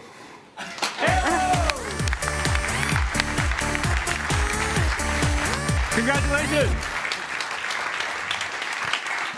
All right, your initial feeling? Yeah, this is awesome. I gotta say, super excited. I've got to know all the other startups a lot, the judges. I'm just really excited to work with everyone at 360. I think it's gonna be awesome. So, what do you have to say? Well, this journey with Arrow and us as a jury was quite a roller coaster, right? Because when I first read through the documents, I thought, well, it's the next power bank which is going to rot in my drawer, or the next gift power bank I will receive from my bank or wherever, and it didn't reflect on what the potential basically is. Then we had an amazing interview session, this half-an-hour interview where you guys elaborated on how you structure your technology, how you plan the impact, what your roadmap is, and 100% candid here, which did not reflect your pitch today. But having all this information, having all those knowledge, what you guys have, if we truly believe in the product and your future. All right, that spot is reserved for you. Congratulations. And once again, back to Nina. Block 3, our candidates. Let's give it a picture. Yeah, if we counted correctly, there's still 2 more spots left in the accelerator program, and I have 3 candidates standing right here with me. So guys, is breathing possible anymore? Definitely. It's great to be here. Definitely. Wow, still so positive. Okay, we got a winner here. I'm sorry. Yeah, it's great. I mean, you know, the alternative is that you're sitting at home in your room speaking to yourself about your ideas. So the fact that all these people are willing to come out and hear what our passions are and you know, be challenged by smart people about it is really fun. It's wonderful. Oh, so you feel like a winner already? Well, you know, yeah. Again, the alternative is you're sitting at home talking to your co-founder about it. So, Oh, your goldfish, maybe. I don't know. Okay, so I think a few laughs to release the tension. You ready for the decision? I think ready now. Just takes out of our misery. Okay, I think this was a very, very clear wish. Should we take them out of their misery? Yes, please, let's do so. So once again, 3 startups, only 2 can continue. What made you decide on the 2 winners? Well, I think this group was quite tough, to be honest. Of course, each and every group was tough and was very challenging. But yeah, I think we really found like two talents we would like to work with, and actually, I really can't wait to announce it. So we should move. All right, so let's play the jingle. Let's play the sound.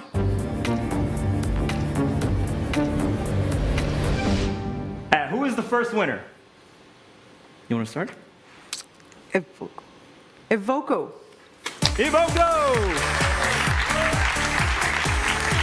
Hey, congratulations!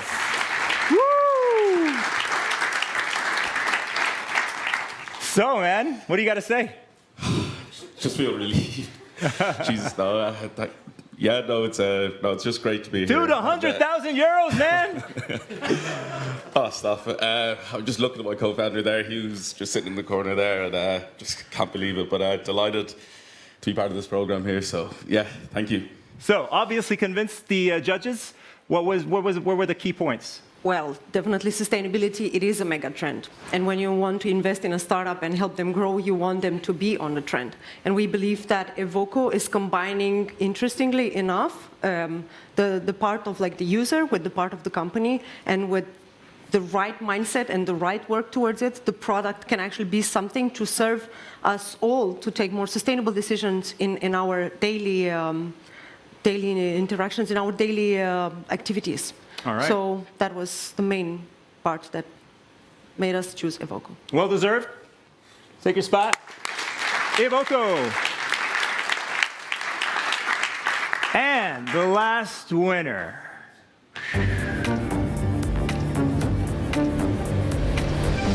Who will it be? So our last winner is SimbaSync.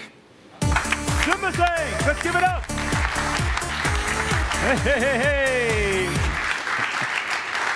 That was almost a dance there coming out. I was like, yeah, feeling good. So you're feeling good though? Yeah, it's wonderful. What a great opportunity, you know, to be able to partner with people to help, you know, grow the business that you're passionate about and get that tool into the hands of people that can really benefit from using it. So, yeah.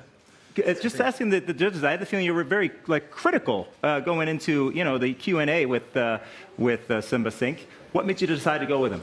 Well, I mean, to be honest, you guys really tackle a problem which is huge, and I think each and every project manager in a corporate, also like mid-sized company or even small-sized company, I think they really can feel this, this pain and understand what you guys are talking about, and you tackle exactly that stuff.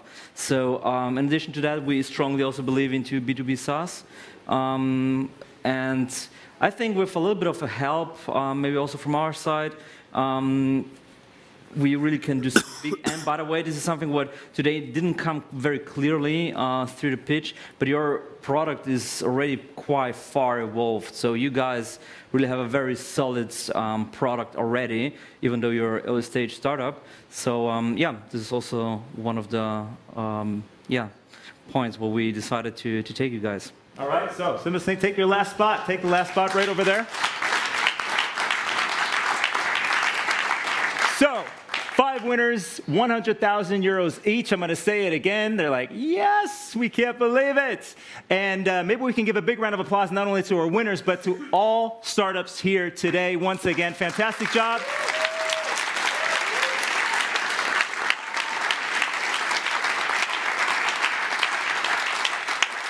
Anything else you'd like to say? Well, yes. Actually, last year, or last time we did Xcite, we missed something. So this is something what we prepare for this time. So I would like to ask you guys to come on stage and we just switch places with you guys. Okay. We want All right. to pitch our business to you. Why don't you follow me in that order? Why don't you follow me? Come up, come up. There we go. And you spread across the entire stage. Why don't you stand over here? There we go.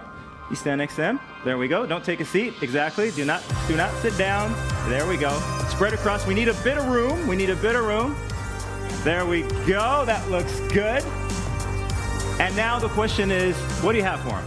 Well, we have prepared something to really make it official and that you also have something in your hands. So, yeah, I will call the checks in, please. The checks. Let's bring in the checks, ladies and gentlemen. Once again, with a big round of applause. 100,000 euros times 5, €500,000 for great ideas.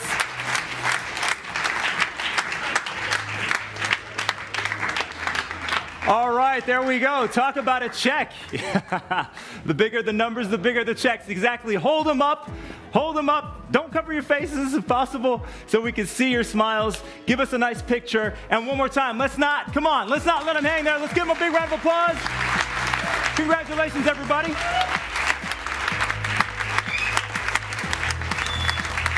I think we got a picture if our judges could join our winners here on stage one more time. Nina. We did it. Yes. They did it. Congratulations. They did it, exactly. But it's been a pleasure working with you. Can we get Nina here a big round of applause for her backstage report and for the expertise? Fantastic job. Thank you. It's been a pleasure working with you. Likewise, Chris. I can only give that back. Thank you very much. much. Give it up for Chris Brow once again, please. Thank you.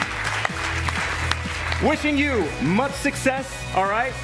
Continue with what you're doing. Thank you all for your attention. Thank you for coming out here. Thank you for supporting this event and 360 Lab. Hope to see you again next time. Merry Christmas now, ladies and gentlemen, and enjoy the rest of the evening here in London. Bye-bye.